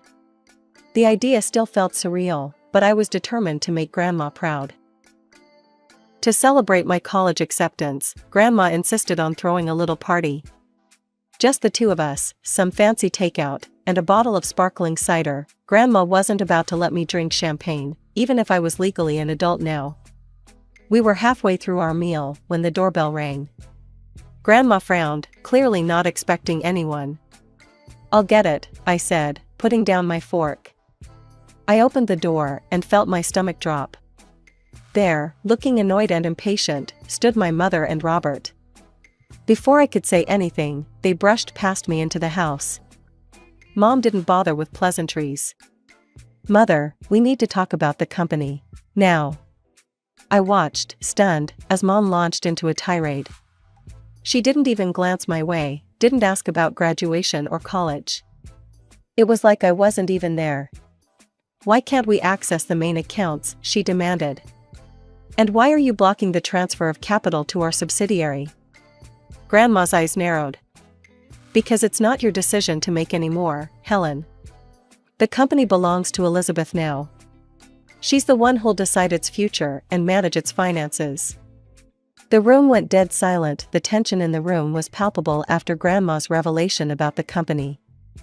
I watched as a series of emotions flashed across Mom's face: shock, anger, and then, calculation. Suddenly, her entire demeanor changed. "Elizabeth, sweetheart," she said, her voice soft and sickly sweet. "I've missed you so much. Why don't you come live with us?" I blinked, caught off guard by this sudden change. Mom stepped closer, reaching out as if to touch my arm. I instinctively stepped back. "We've settled in so nicely in the new city. We have a beautiful house, and there's a room just for you. We could set up a desk, get you a new computer for your studies and work. No, Mom, I said, my voice steady. I'm happy here. I have my friends, my school. And Grandma needs me. Mom's smile faltered for a second before she rallied. Well, if that's the issue, we could always move back here. We could live in our old house, just like before. Wouldn't that be nice? I shook my head. It's not about the house, Mom. It's everything. I saw the anger building in her eyes, barely contained. Before she could speak, I decided to ask the question that had been burning inside me for months. Mom, why did you really divorce Dad? She stiffened, caught off guard. Well, your father, he cheated on me. Multiple times. I was tired of it. He abandoned us for his mistress, didn't even pay alimony. That's not true, I said. Dad told me everything. There was only one time, and it was because of how you treated him. He didn't abandon us, you kicked him out. And he's been paying alimony regularly. Mom's face contorted with rage. How dare you? You ungrateful little brat. You have no right to meddle in my personal life. Everything here belongs to me, and I decide who lives where. Grandma, who had been quietly watching this exchange, finally stepped forward. Her voice was calm but filled with a steel I'd never heard before. That's quite enough, Helen, she said. You seem to have forgotten a few key points. This house? The company? They belong to me, not you. I gave the company to Elizabeth because I trust her judgment far more than I trust yours right now. I think it's time for you to leave. I watched, a mix of emotions swirling in my chest, as Grandma firmly ushered Mom and Robert out of the house. The door closed behind them with a final sounding click. As we stood there, I felt a strange mix of sadness and relief wash over me. I'd lost something today, the last illusions I had about my mother. But I'd gained something too. A certainty about my path forward, and the knowledge that I wasn't alone on it. What now? I asked, my voice muffled against Grandma's shoulder. She pulled back, giving me a small smile. Now we get back to celebrating your college acceptance. And tomorrow, we start planning for your future, your real future, not the one your mother tried to force on you. The morning after the confrontation with Mom and Robert, I woke up to the sound of voices downstairs. Curious, I crept down the stairs and peeked into the living room. To my surprise, I saw Dad sitting on the couch, deep in conversation with Grandma. As I sat down next to them, Grandma explained why she'd called Dad over. I've been thinking about Amy, she said. Your mother, well, I'm not sure she's in the best position to care for her right now. I've suggested that your father seek custody of Amy. I felt a surge of hope. Really? Dad, are you going to do it? He ran a hand through his hair, looking both nervous and determined. Yeah, I am. It won't be easy, but Amy deserves better than what she's getting right now. I couldn't help it, I threw my arms around him. Thank you, Dad. As we pulled apart, Grandma cleared her throat. There's more, she said. I've hired a private investigator to look into your mother and Robert's affairs. Over the next few weeks, life fell into a strange new rhythm. I started my college classes, throwing myself into my studies with a determination I'd never felt before. Dad came over regularly, and we worked on rebuilding our relationship. It felt good, having him back in my life. Then, about 3 weeks after that morning conversation, Grandma called us both over. Her face was grave as we sat down. The investigator's report came in, she said without preamble. And, well, it's worse than we thought. She laid out the facts, each one hitting like a punch to the gut. Mom had been cheating on Dad for years, long before the divorce. Her affair with Robert had started while she was still married to Dad. There were hotel receipts, records of expensive gifts, all painting a damning picture. But that wasn't even the worst of it. Robert is a con man, Grandma said, her voice hard. He's done this before, seducing wealthy women, convincing them to move assets around, and then disappearing with the money. I felt sick. So when they wanted to move the company's capital? Grandma nodded. Exactly. He was planning to steal it all and run. We sat in silence for a moment, each lost in our own thoughts. Finally, Grandma said that we needed to confront Mom with the truth. The meeting was set for the next day. Mom arrived at Grandma's house looking annoyed and impatient. Her expression changed to one of surprise when she saw Dad there too.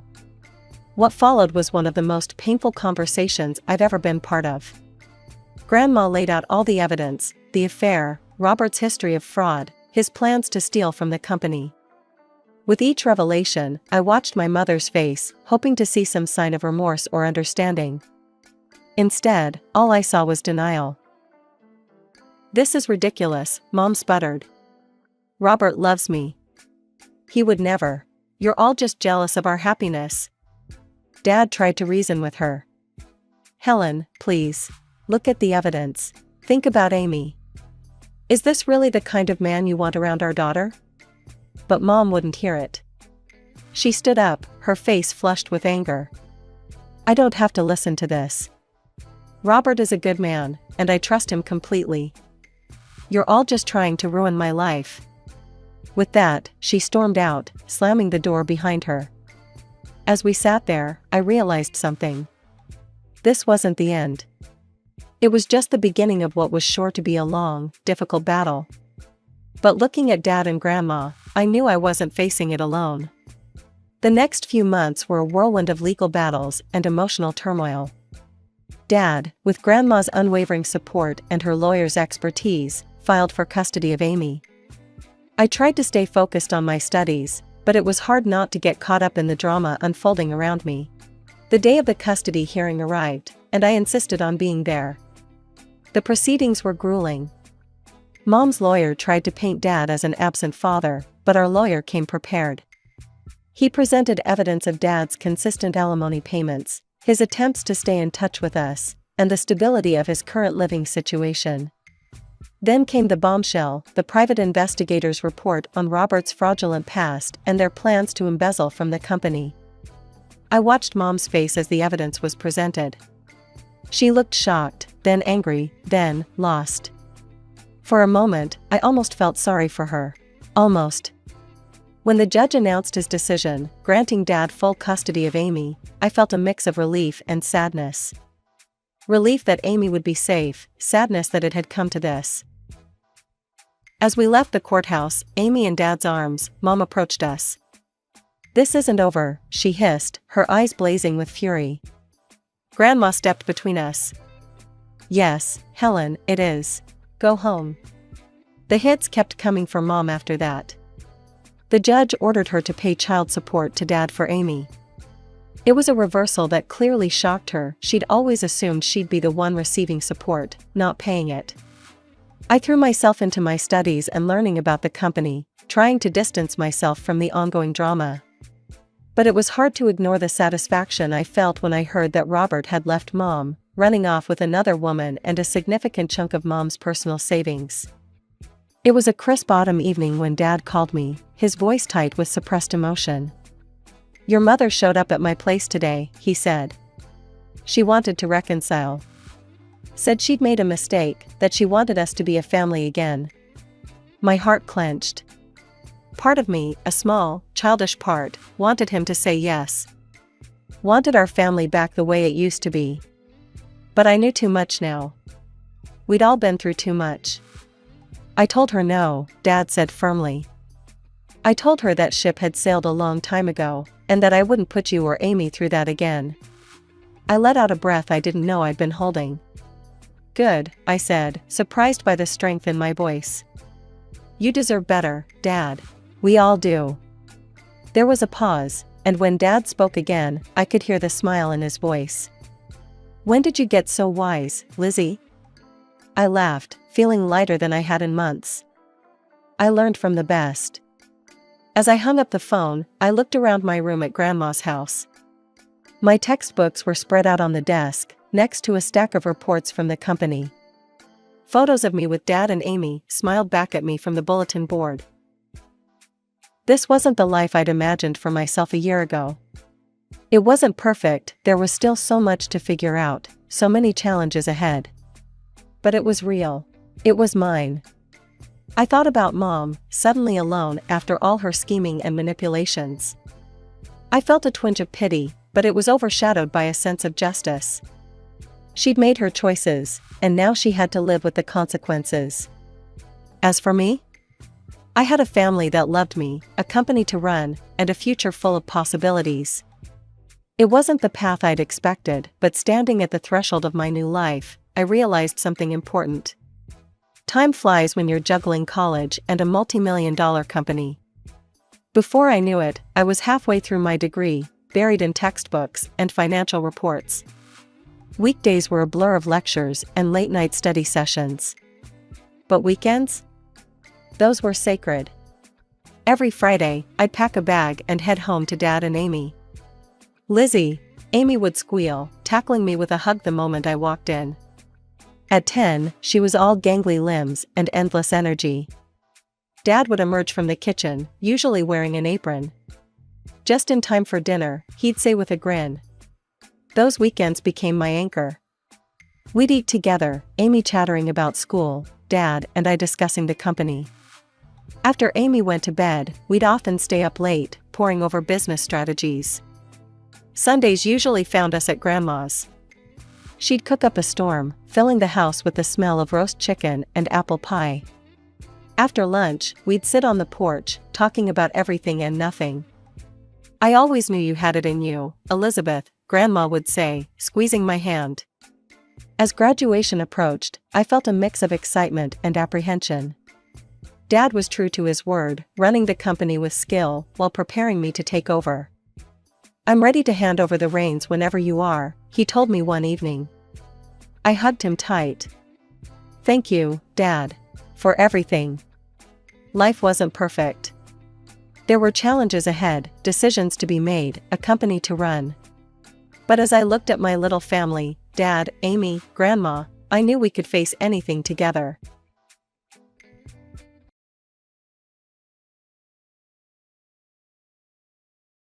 I never thought I'd be telling this story, but here I am.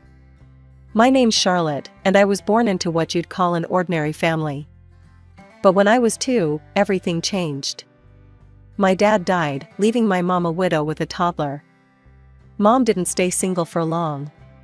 She married this guy, a big-shot entrepreneur with his own construction company. From the get-go, it was clear Mom was head over heels for Steve. She'd do anything for the guy, I swear.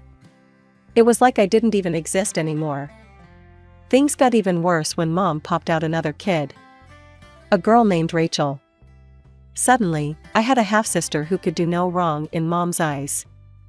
She doted on that kid like she was made of gold, always trying to show Steve what a great mom she was to his precious daughter. Steve, he was this big, scary-looking dude. Always had this stern look on his face, like he was perpetually pissed off. But man, you should have seen how he melted around his own kid. All smiles and affection. Me? I might as well have been invisible. Charlotte, he'd bark, you're the oldest. Act like it. Help out around here. And help out I did. From the time I could reach the kitchen counter, I was cooking, cleaning, doing laundry, you name it. Rachel? She never lifted a finger. Didn't even clean up after herself or wash a single dish. Meanwhile, my grades were slipping. How could they not? Between all the chores and taking care of the house, I barely had time to crack open a book. Mom noticed, of course. But instead of understanding, all I got was grief. What's wrong with you, Charlotte? She'd yell. Are you stupid or just lazy? Your sister manages to get good grades. Why can't you? I wanted to scream, to tell her why. But I knew it wouldn't make a difference. In this house, I was the maid, the cook, the cleaner. And apparently, I was supposed to be a straight-A student too. As the years went by, things only got worse. Steve's business grew, and suddenly all of Mom's relatives were working for him. Even Mom got a job at the company. And guess who got stuck with all the housework? Yep, yours truly. By the time I graduated high school, I was exhausted. My grades were mediocre at best, nowhere near good enough for a scholarship. And boy, did I hear about it. You're so stupid, Mom screamed, her face red with anger. How could you mess this up? Steve, ever the pragmatist, just shook his head. I'm not paying for your college if you can't even be bothered to try, he said coldly. And just like that, my dreams of going to college went up in smoke. Instead, I found myself working at Steve's company, doing the kind of low-paid, backbreaking work that nobody else wanted. You know, I had dreams once. Big dreams of becoming a hairstylist. I'd spend hours watching tutorials online, practicing on old dolls I'd fish out of the trash. I saved every penny I could, scraping together loose change and the measly tips I'd get from the guys at the construction site. Finally, after months of saving, I bought myself a clipper. One night, I couldn't contain my excitement anymore. My sister was lounging on the couch, scrolling through her phone, looking bored as usual. Hey, I said, trying to keep my voice casual. Want to see something cool? She barely glanced up. What? I pulled out the clipper, my hands shaking a little. I got this. I'm gonna be a hairstylist someday. For a moment, she actually looked interested. Really? Let me see that. I handed it over, feeling a spark of hope. Maybe, just maybe, she'd understand. She turned it over in her hands, then tossed it back to me with a smirk. Good luck with that. Mom and Dad will never let you. I should have known better than to trust her. A few days later, all hell broke loose. Steve stormed into the living room in a rage, his face purple with anger. Who did this? He bellowed. Who mutilated Fluffy? I came out of the kitchen, wiping my hands on a dishcloth. The sight that appeared before me was terrible. There, on the floor, was his prized dog. The poor thing looked like it had been attacked by a lawnmower, chunks of fur missing, cuts all over its body. That's when my sister piped up, her eyes wide with fake innocence. Oh, Dad, she said, her voice trembling. I think I know what happened. All eyes turned to her as she spun her tale. Charlotte's been talking about being a hairstylist. She even bought clippers. I think she might have practiced on Fluffy. I couldn't believe what I was hearing. What? No, I'd never. But Steve wasn't listening. He stormed into my room, tearing it apart until he found the clippers. And there, stuck in the blades, were tufts of dog hair. I felt like I was going to be sick. I didn't do it, I said, my voice barely a whisper. I swear, I didn't touch Fluffy. My sister burst into tears, putting on a show worthy of an Oscar. Please don't be too hard on her, Dad. She probably didn't mean to hurt Fluffy. Steve's face was stone cold as he turned to me. Get out, he said, his voice eerily calm. Pack your things and get out of my house, now. Mom just stood there, not saying a word. Not even looking at me. As I packed my meager belongings, I could hear my sister's fake sobs from the living room. The little shit had set me up, and she'd done it perfectly.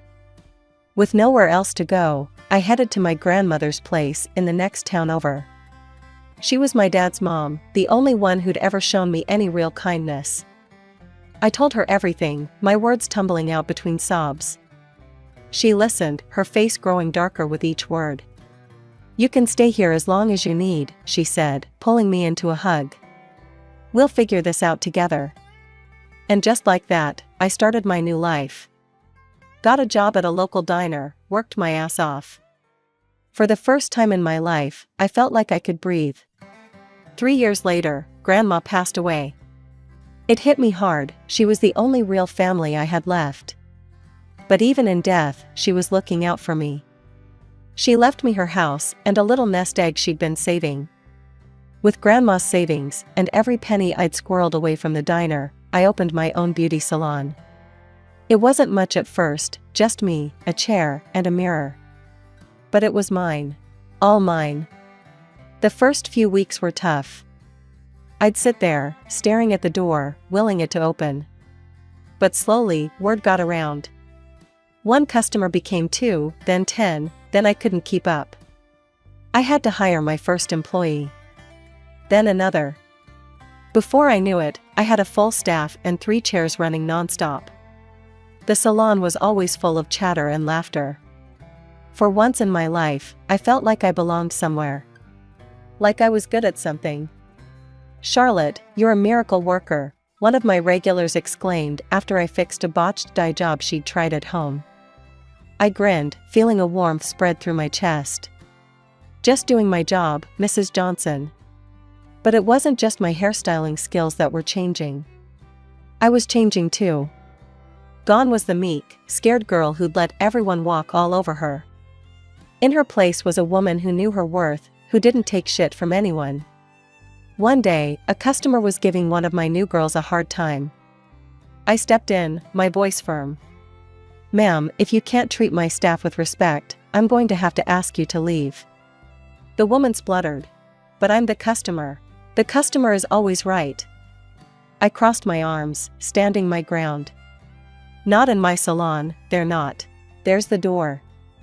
Life was good. Really good. But you know how they say curiosity killed the cat? Well, one night, after a long day at the salon, I made the mistake of checking social media. There she was, my sister. All smiles in front of some fancy college, caption boasting about her business and management program. And the comments? Full of praise from Mom, Steve, and all the relatives who'd turned their backs on me. So proud of our little genius. Following in her father's footsteps. Can't wait to see you take over the company. I scrolled further. Vacation pics from all over the world. A shiny new car, graduation gift from the best parents ever. My stomach churned. Just as I was about to close the app, a new post popped up. Mom and Steve, all decked out in Hawaiian shirts and leis. Celebrating our brilliant daughter taking over the company. Time for a well-deserved break. Part of me wanted to be angry. To scream and rage at the unfairness of it all. But as I looked around my salon, at the life I'd built for myself, I realized something. I didn't need their approval anymore. I didn't need their love or their support. I had made it on my own, against all odds. Life has a way of throwing curveballs when you least expect it. One lazy Sunday afternoon, my phone rang. It was my Aunt Sarah, the only member of my family I still kept in touch with. "Charlotte, you're not gonna believe this," she said, barely containing her laughter. "Your sister?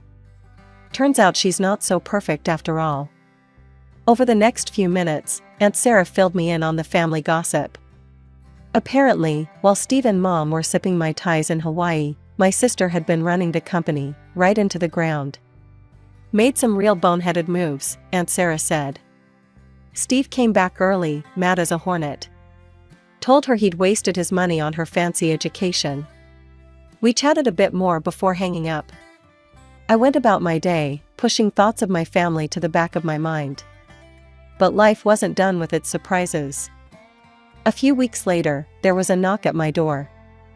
I wasn't expecting anyone, so I approached cautiously. When I opened it, I nearly fell over in shock.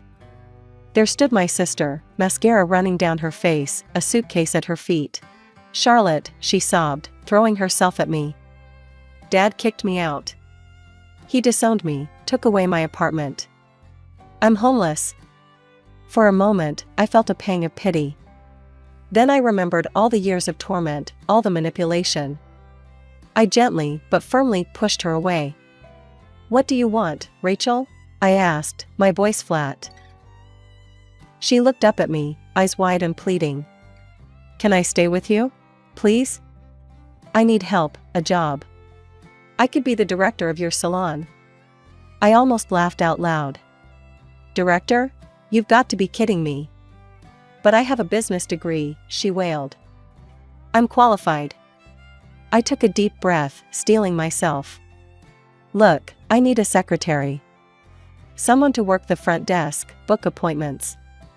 That's all I can offer." Rachel's face changed in an instant. The tears dried up, replaced by a look of indignation. A secretary? You're supposed to help me. Give me a real job, let me live with you. I'd had enough. Years of pent-up anger and resentment came bubbling to the surface. No, I said, my voice cold and firm. I don't owe you anything.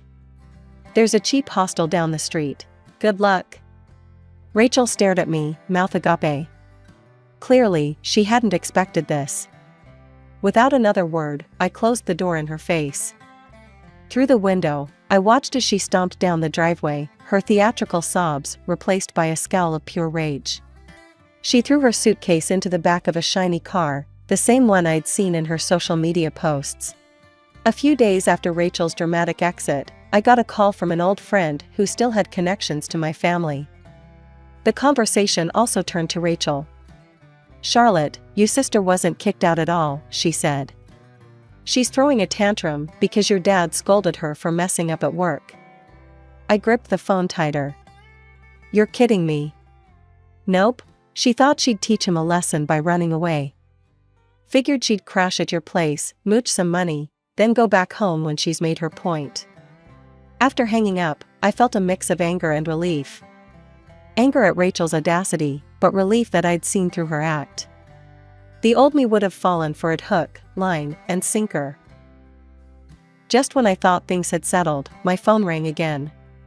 This time, it was Mom. Charlotte, she said, her voice cold and disapproving. How could you turn your sister away like that? You should give her a job as a manager, not some lowly secretary position. I nearly choked. Manager? Are you serious? Of course I am, Mom snapped. She has an expensive education. She's taken management courses. She's much smarter than you, Charlotte.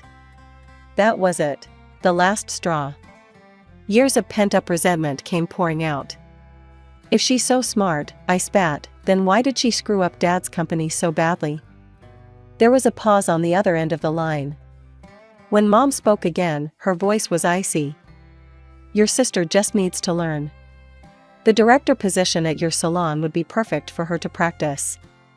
It's not like your little haircutting business would be a great loss if she makes a few mistakes. I saw red. My little haircutting business? Do you have any idea what I built here? No, of course you don't. You never cared about what I did. Charlotte. But I was on a roll. No, you listen to me for once.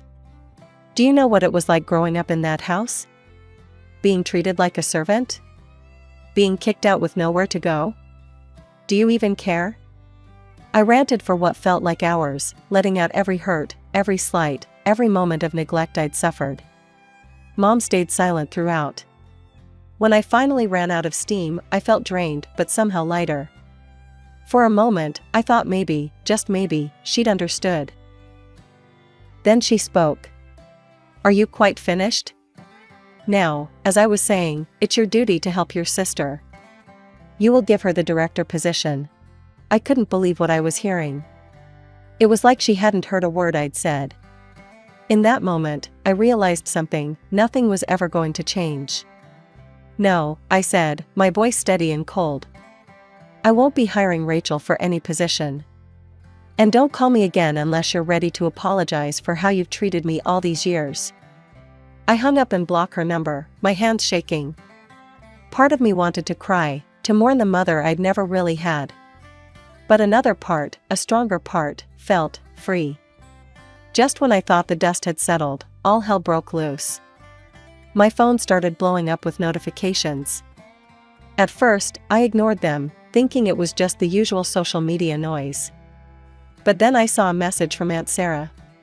Charlotte, honey, you might want to check the family group chat. It's not pretty. With a sense of dread, I opened the app.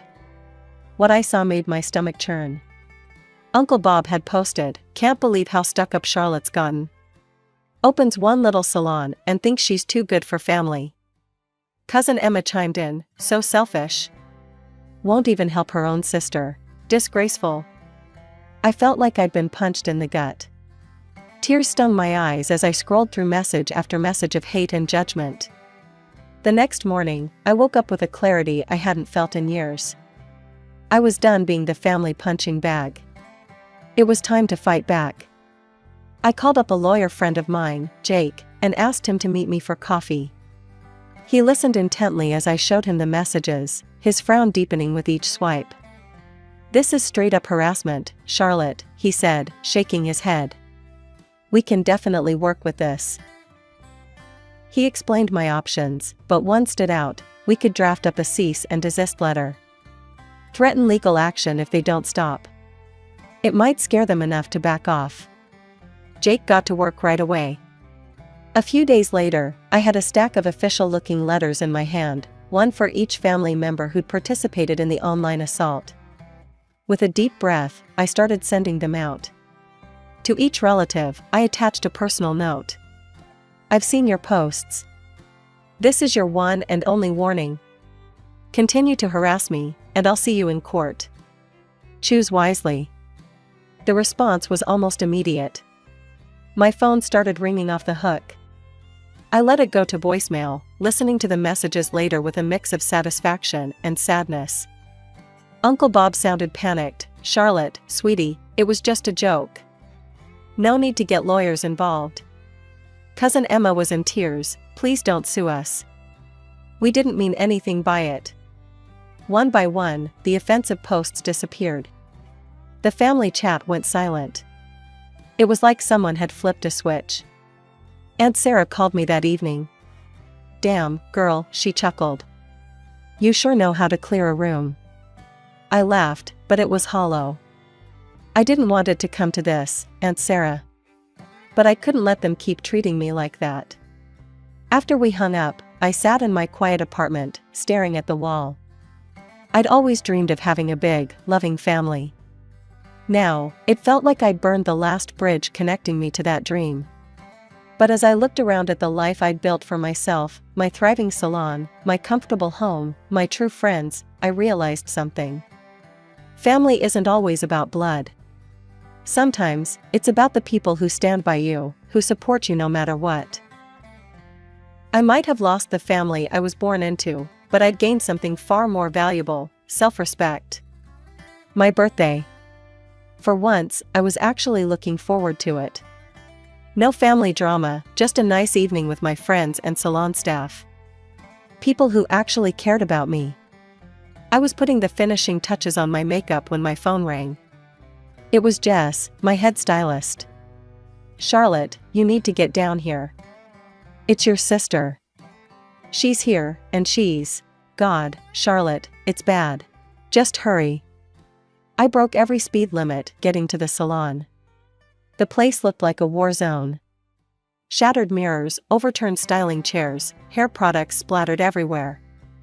And in the middle of it all, being restrained by 2 cops, was Rachel. "You bastard," she screamed when she saw me. "This is all your fault." I ignored her, turning to Jess. "What the hell happened?" Jess looked shell-shocked. She just burst in, drunk off her ass. Started throwing things, screaming about how you ruined her life. We tried to stop her, but... I surveyed the damage, my heart sinking. This would cost thousands to fix. One of the officers approached me. "Ma'am, we're taking her down to the station. Will you be pressing charges?" Before I could answer, my phone rang. "Mom." Because of course it was. "Don't you dare press charges, Charlotte," she hissed without so much as a hello. "Tell them it was a birthday prank gone wrong." I couldn't help it. I laughed. A hollow, bitter laugh that made everyone around me take a step back. "A birthday prank? That's rich, Mom. You know, it's funny.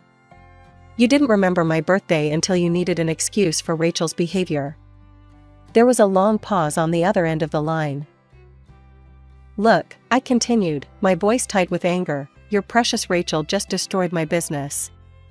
She's going to jail, and I'm going to make damn sure she pays for every cent of damage." I hung up and turned to the officer. "I want to press charges. All of them." I followed the police to the station, my mind reeling. This was supposed to be a happy day, a celebration. Instead, I was filing a police report against my own sister. As I sat in the cold, sterile interview room, giving my statement to a bored-looking detective, I couldn't help but think about how we'd gotten here. How had things gone so wrong? When I finally got home, hours later, I found my friends and staff waiting for me. They'd cleaned up the salon as best they could and brought the party to my place. As I looked around at these people, my chosen family, I felt a lump in my throat. "Thanks, guys," I managed to choke out. This means a lot." We raised our glasses in a toast. "To Charlotte," Jess said. "The toughest boss and best friend we could ask for." The court case dragged on for months. Every day was a new battle, a new low in family drama. But I stood my ground. Finally, the verdict came in. Rachel got a suspended sentence for hooliganism and had to pay me a hefty sum in compensation. I thought I'd feel victorious. Instead, I just felt tired. The day after the sentencing, I got a call from Steve. "You happy now?" he growled. "You've torn this family apart. As far as I'm concerned, you're dead to us." The line went dead. I stared at the phone, waiting for the pain to hit. But all I felt was relief. Mom didn't even bother to call. She sent a text, "I hope you're satisfied with what you've done. Don't contact us again." I showed the messages to Aunt Sarah over coffee the next day. She shook her head, disgusted. "You're better off without them, honey," she said, squeezing my hand. "You've got me. And you've got yourself. That's all you need." She was right. I threw myself into my work, channeling all my energy into expanding my business. One salon became 2, then 3. Before I knew it, I was running a small empire of beauty salons across the city. Years passed. I was happier than I'd ever been, surrounded by people who genuinely cared about me. My family became a distant memory, a bad dream I'd finally woken up from. Then, one lazy Sunday morning, I was scrolling through social media when a headline caught my eye. "Local construction mogul bankrupt, daughter's financial scams to blame." My heart skipped a beat. There was Rachel's face, being led away in handcuffs. The article detailed how she'd embezzled millions from Steve's company, running various financial scams that had finally caught up with her. The fallout was swift and merciless. Steve's company collapsed, taking down all the family members who worked there with it. And suddenly, my phone was blowing up with messages from relatives I hadn't heard from in years. "Uncle Bob. Charlotte, sweetie, I know we've had our differences, but I'm in a tough spot. Any chance of a job at one of your salons? Cousin Emma. Hey cuz. Long time no speak. So, I heard you're doing well." One by one, they came crawling out of the woodwork, all with the same plea: "Give me a job, lend me money, save me from the mess Rachel made." My finger hovered over the reply button. Then, with a deep breath, I hit block instead. One by one, I shut them out of my life for good. The only message I responded to was from Aunt Sarah. "You okay, honey? I saw the news." I wrote back. "I'm fine. Better than fine, actually. I'm free." That night, I stood on the balcony of my penthouse apartment, overlooking the city where my salons now thrived. I thought about the long, hard road that had brought me here. The pain, the struggles, the moments of doubt. But I also thought about the strength I'd found, the true friends I'd made, the success I'd built with my own 2 hands.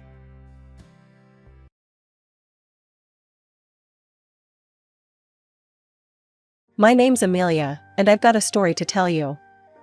I grew up in what you'd call an ordinary family: mom, dad, and a little sister named Lily. Sounds nice, right? Well, it wasn't all sunshine and rainbows. Lily was difficult, to put it mildly. She was the kind of kid who'd scream bloody murder if she didn't get her way. And boy, did she know how to work our parents. They'd bend over backwards just to keep her from throwing one of her famous tantrums. "Amelia, honey," my mom would say, her voice strained, "could you please let Lily have the last cookie? You know how she gets." And I'd nod, because what else could I do? I was the good girl, the one who didn't make waves. I learned early on that it was easier to fade into the background than to compete with Hurricane Lily.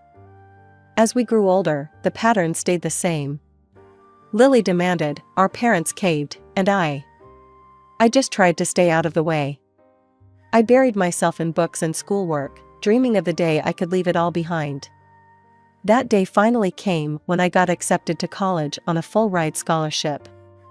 As I packed my bags, I felt a mix of excitement and guilt. Excitement for the new life waiting for me, and guilt for leaving my parents to deal with Lily alone. But I pushed that guilt down deep. It was time for me to live my own life. The next morning, as I loaded my beat-up old car with everything I owned, my mom hugged me tight. "We're so proud of you, Amelia," she whispered. "You're going to do great things." Dad clapped me on the shoulder, his eyes suspiciously bright. "Remember, you can always come home if you need to." I nodded, not trusting myself to speak. Lily watched from the porch, arms crossed, not saying a word. College was like a breath of fresh air. For the first time in my life, I didn't have to tiptoe around anyone's feelings or give up what I wanted. I threw myself into my studies, determined to make the most of this opportunity. Meanwhile, life back home continued as usual. Lily, predictably, didn't move out. Instead, she married her high school sweetheart, Tom, right after graduation. And where did they decide to live? With our parents, of course. I'd get calls from Mom every now and then, her voice tired but trying to sound upbeat. "Lily and Tom are still settling in," she'd say. "It's nice having the grandkids around." But I could read between the lines. Lily was using our parents as free childcare and housekeeping. She'd pop out 2 kids in quick succession, all while never holding down a job. Tom worked, sure, but from what I gathered, he wasn't exactly bringing home the big bucks. One day, during a rare visit home, I overheard Lily talking to Mom in the kitchen. "Mom, can you watch the kids tonight? Tom and I want to go out." "Lily, honey, your father and I had plans." "Oh, come on. It's not like you have anything important to do. We never get a night off." I peeked around the corner to see Mom's shoulders slump in defeat. "All right, dear. We'll watch them." It made my blood boil, but what could I say? I was the one who'd left, after all. So I bit my tongue and focused on my own life. After graduation, I landed a job at an international company as a manager. It wasn't easy. I worked long hours, took on extra projects, did whatever it took to get ahead. But it paid off. Within a few years, I was head of my department. While Lily was demanding our parents buy her groceries, I was saving every penny I could. It wasn't glamorous, no fancy clothes or wild nights out for me. But slowly, surely, I built up my savings. First came the apartment. Nothing fancy, just a small 1-bedroom, but it was mine. I remember the day I got the keys, standing in the empty living room, hardly able to believe it was real. Then the car. Again, nothing flashy, but reliable and paid for in full. All the while, I kept my head down and worked hard. I didn't have much of a social life, but that was okay. I was building something for myself, something no one could take away. Dating? It wasn't really on my radar. I went out occasionally, but nothing serious. That is, until I met Jake. Jake was different from the start. He didn't try to impress me with fancy restaurants or smooth talk. Instead, he challenged me, made me laugh, and most importantly, he respected my drive. "You're something else, Amelia," he said on our 3rd date, shaking his head in admiration. "Most people would be burned out, working as hard as you do. But you're thriving." I shrugged, a little uncomfortable with the praise. "I just know what I want, that's all." He reached across the table and took my hand. "Well, I know what I want too. And it's you, Amelia." For the first time in years, I felt my carefully constructed walls start to crumble. Maybe, just maybe, there was room in my life for more than just work and saving money. Jake and I dated for a few years before he finally popped the question. I'll be honest, I was hesitant at first. Marriage wasn't something I'd given much thought to, always focused on my career and financial stability. But Jake, he had a way of making me see beyond my self-imposed limitations. The day of the wedding arrived, and despite my reservations, I was excited. This was my day, after all.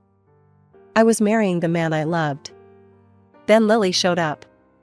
My sister waltzed into the bridal suite wearing a white dress that looked suspiciously bridal. "Oh, Amelia," she exclaimed, twirling around. "Don't you love my dress? I wanted to look my best for your big day." I stared at her, speechless. Was she seriously trying to upstage me at my own wedding? "Lily," I finally managed, "don't you think that dress is a bit inappropriate for a bridesmaid?" She pouted, looking around at our cousins who were helping me get ready. "What do you mean? I think I look great." "Don't I look great, girls?" Our cousins, not wanting to cause a scene, mumbled awkward agreements. I took a deep breath, reminding myself that this was my day. I wasn't going to let Lily's antics ruin it. "It's fine," I said, turning back to the mirror. "Let's just get this show on the road." The ceremony itself was beautiful. Jake's eyes lit up when he saw me walking down the aisle, and in that moment, all the stress and family drama faded away. This was about us, about our love and our future together. But at the reception, things got interesting. More than once, I overheard guests asking Lily if she was the bride. She'd giggle and say, "Oh no, that's my sister. But doesn't this dress look amazing on me?" Jake, bless him, did his best to keep me calm. "Don't let it get to you," he whispered, squeezing my hand. "Everyone knows you're the star of this show." And he was right. Despite Lily's best efforts, the day was still ours. We danced, we laughed, we celebrated with our friends and family. And at the end of the night, as Jake and I drove off to start our honeymoon, I felt a sense of peace. After the wedding, Jake and I settled into a rhythm. We moved into his apartment, which was bigger and in a nicer area than mine. I decided to keep my old place and rent it out, just another investment for the future, I thought. I threw myself back into work with renewed energy. Jake was supportive, always there with a cup of coffee when I was burning the midnight oil or a shoulder to lean on when deals fell through. But it wasn't just about work anymore.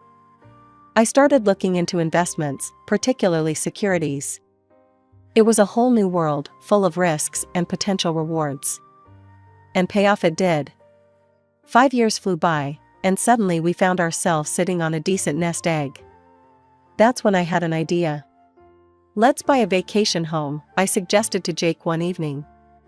"Somewhere my parents could use too, to get away from everything." Jake knew what I meant by everything. My sister, her husband, their 3 kids, it was a lot for my parents to handle. We found the perfect place, a beautiful villa on a lake, just outside the city. It had everything, a large barbecue area, a sprawling terrace, 3 bedrooms, and a view that took your breath away. The moment I saw it, I knew it was the one. The day we closed the deal, I called my parents. "Mom, Dad, I've got a surprise for you," I said, barely containing my excitement. When they arrived at the villa, my mom's eyes filled with tears. "Oh, Amelia," she whispered, looking around in awe. This is too much." Dad was speechless, running his hand along the smooth kitchen countertop like he couldn't believe it was real. "It's not too much," I insisted. "You deserve this. A place to relax, to get away from." "From your sister," Dad finished, a hint of guilt in his voice. I nodded. "But listen, there's one thing. Can we not tell Lily that I bought this? Can we say it's yours? That you bought it with your savings?" Mom looked confused. "But why?" I sighed, thinking about the phone call I'd had with Lily just the day before. She'd asked to borrow money for a car, and I'd said no. I could only imagine how she'd react if she found out about this place. "It's just easier this way," I said. "Please?" They agreed, albeit reluctantly. Little did I know the storm this white lie would stir up. A few days later, I got a call from Mom. She sounded exhausted. Lily found out about the villa, she said. She wants us to sell it. Says we should give her the money instead, so she can buy a sports car and travel the world. I could feel my blood pressure rising. And what did you say? We said no, of course. But Amelia, it was bad. She screamed, she cried. Said we loved you more, that we always favored you.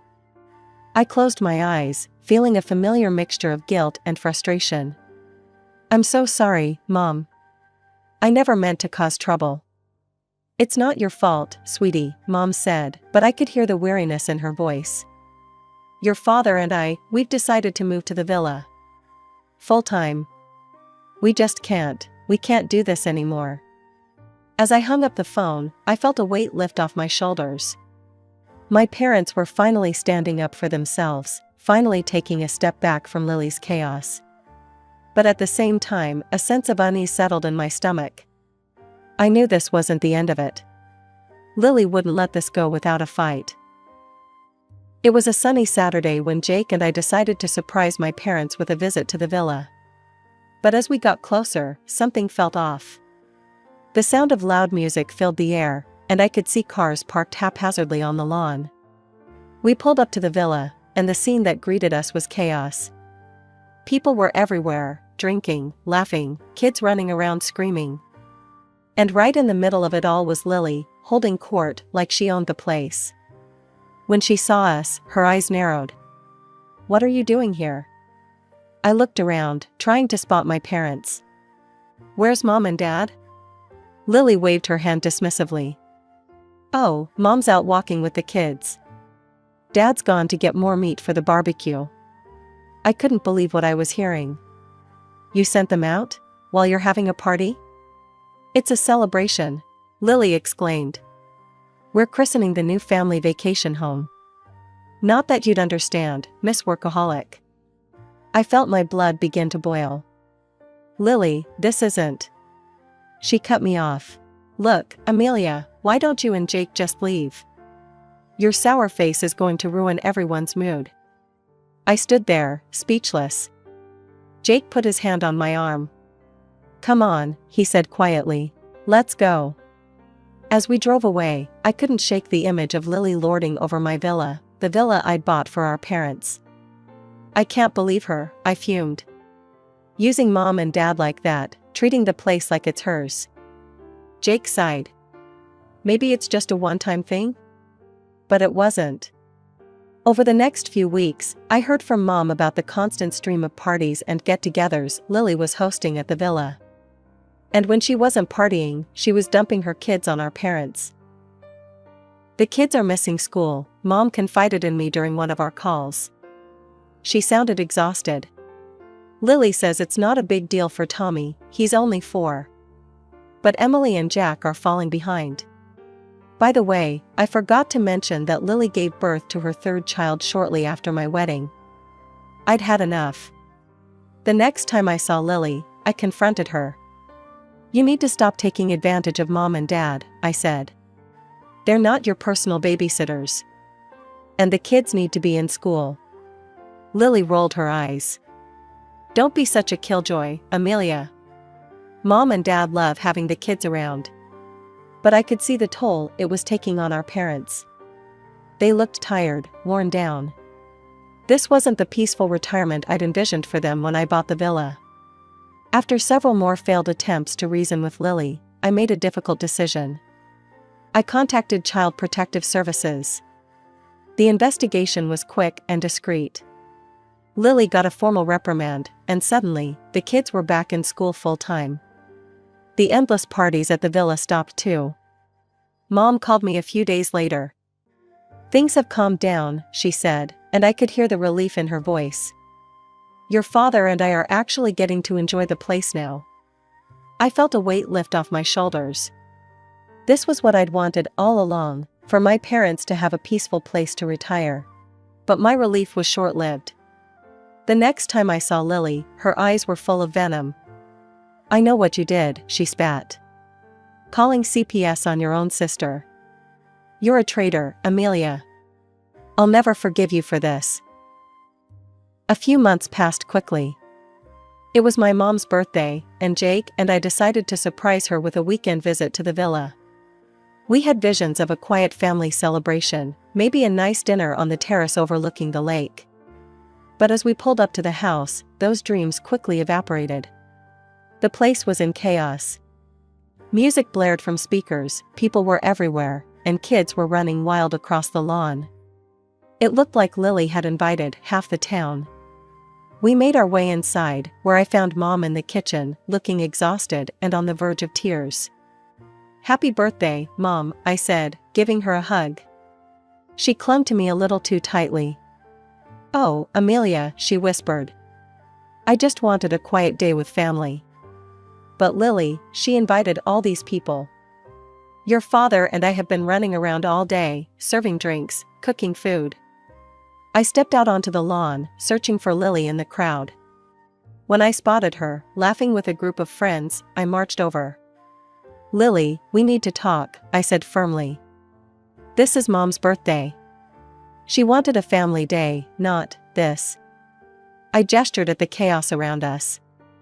Lily laughed loudly. "Oh, lighten up. Mom loves having people over. Stop being such a buzzkill." Frustrated, I walked over to a group of guests near the speakers. "Excuse me," I said, raising my voice to be heard over the music. "Could you please turn this down? It's too loud." The guests, clearly drunk, just laughed and turned the volume up higher. As I stood there, trying to figure out what to do next, I noticed something out of the corner of my eye. Lily was huddled with a group of kids, pointing in my direction and giggling. With horror, I realized she was handing them ice cream cones and encouraging them to throw them at me. Before I could react, the first scoop of ice cream flew past my head. I ducked, and it hit a woman behind me square in the face. Chaos erupted. More ice cream was flying, kids were screaming, and adults were yelling. Lily's voice rose above the commotion. "Look what you've done, Amelia. You're ruining everything, as usual." The crowd, fueled by alcohol and Lily's accusations, started to turn ugly. Men and women were shouting, moving towards Jake and me with clenched fists. I felt Jake's hand on my arm. "Amelia, we need to get out of here," he said urgently. But I'd had enough. This was my parents' home, the home I'd bought for them. This had to stop. I pulled out my phone and dialed 911. "I'm calling the police," I announced loudly. The police arrived quickly, lights flashing. As it turned out, they'd already received noise complaints from the neighbors. "Who owns this property?" one of the officers asked. I stepped forward. "I do. I'm Amelia Johnson. My parents live here, but these people," I gestured to the crowd, "are here without my invitation." The officers nodded and quickly got to work, ushering the drunk guests off the property and warning them about the consequences of starting a fight. As the police cars drove away with the last of the uninvited guests, an eerie silence fell over the villa. The aftermath of the chaotic party was strewn all around: empty bottles, discarded plates, and the lingering tension in the air. Lily stood in the middle of the living room, her face a mix of shock and anger. "What do you mean, this is your house?" she demanded, her voice shrill. I took a deep breath. "I bought it. For Mom and Dad to retire in peace." "You?" Lily's eyes narrowed. Then, suddenly, her demeanor changed. A sly smile spread across her face. Well, little Miss Perfect. Always full of surprises." She sauntered over to me, her voice dropping to a conspiratorial whisper. "Listen, Amelia. Let's forget about this little misunderstanding. I've got a proposition for you." I raised an eyebrow, wary. "What are you talking about?" "This property," Lily gestured around grandly. "It's got potential. Why don't you sign it over to me? I could build a few more houses, rent them out. I've been looking for a passive income opportunity for ages. You've already got your fancy job. Why not help your sister out?" "Absolutely not," I said firmly. "This house is for Mom and Dad. It's not for sale or development." Lily's face darkened. You'll regret this, Amelia. Mark my words. With that, she stormed out, her husband and kids trailing behind her. I turned to Mom, who looked shell-shocked. I'm so sorry, Mom. This isn't how your birthday was supposed to go. To my surprise, she pulled me into a hug. Oh, honey. Thank you for standing up for us. For everything. I spent the rest of the day helping Mom clean up the mess, but Lily's threat kept echoing in my mind. I knew my sister well enough to know she wouldn't let this go easily. Before Jake and I left, I made a decision. I hired a security company to install hidden cameras around the property and set up an alarm system that would alert my phone if anyone entered the grounds. 2 weeks later, my phone buzzed with an alert from the villa's security system. Someone had entered the property. Worried it might be a false alarm triggered by my parents, I called Mom. Mom, are you and Dad at the villa? There was a pause. No, honey. We're back at the old house. Lily, she insisted we come help with the kids. We'd been here for a week. My heart sank. I told Mom I'd call her back and immediately headed for the villa with Jake. The sight that greeted us was heartbreaking. The beautiful home I'd bought for my parents was in shambles. Furniture was overturned, things were strewn everywhere, and there was even some graffiti on the walls. Fury rose in me as I called the police. When they arrived, I showed them the security footage. There was no doubt, it was Lily and her husband, vandalizing the property in a drunken rage. A few days later, my phone rang. It was Lily. You need to drop the charges, she said without preamble. The police brought us in for questioning. They're talking about pressing charges for vandalism and trespassing. You have to make this go away, Amelia. I took a deep breath. No, Lily. I'm done cleaning up your messes. I'm done being the family peacekeeper at the expense of my own peace. From now on, you can talk to my lawyer. The weeks following the villa incident were a whirlwind of legal proceedings and family drama. I was determined to see this through, to finally put an end to Lily's destructive behavior. I had the villa professionally cleaned and repaired, carefully documenting every bit of damage. The bill came to just over $10,000. My lawyer advised me to sue for the full amount, and after some soul-searching, I agreed. The day of the court hearing arrived. I sat on one side of the courtroom, Lily and her husband on the other. She wouldn't even look at me. The judge listened to both sides, reviewed the evidence, including the security camera footage. In the end, his decision was clear. The court finds in favor of the plaintiff, he announced. The defendants are ordered to pay $10,000 in damages. But that wasn't all. Due to the nature of the crime and the clear evidence, the judge also handed down a suspended sentence for trespassing and property damage. The aftermath of the trial hit Lily and her family hard. Her husband, who'd always coasted by on charm and family connections, suddenly found himself struggling to find work. No one wanted to hire someone with a criminal record, even if it was suspended. Lily, who'd never worked a day in her life, was forced to find a job. I heard through the grapevine that she was waiting tables at a local diner, coming home exhausted every night. As for me, I made the difficult decision to cut ties completely. I issued a legal notice, barring Lily from the villa, and ceased all communication with her. It was painful, but necessary. Mom and Dad, finally free from Lily's constant demands, moved into the villa full-time. The change in them was remarkable. They looked years younger, more relaxed than I'd seen them in decades.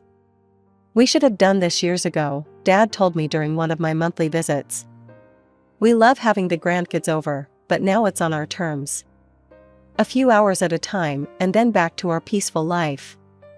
They'd left their old house to Lily, a final act of parental kindness, but made it clear that the financial support stopped there. It was time for Lily to stand on her own 2 feet. As for me, life was looking up. Work was going well, my relationship with Jake was stronger than ever, and then we got some unexpected news. I'm pregnant, I told Jake one evening, my voice shaking with excitement and nervousness. His face lit up like a Christmas tree. He picked me up and spun me around, both of us laughing and crying at the same time. As I write this, I'm 6 months along. We're having a little girl. Jake and I are busy preparing the nursery, reading every parenting book we can get our hands on. I still think about Lily sometimes. Last I heard, she and her husband were fighting constantly, teetering on the edge of divorce. Part of me feels sad for her, for the mess she's made of her life.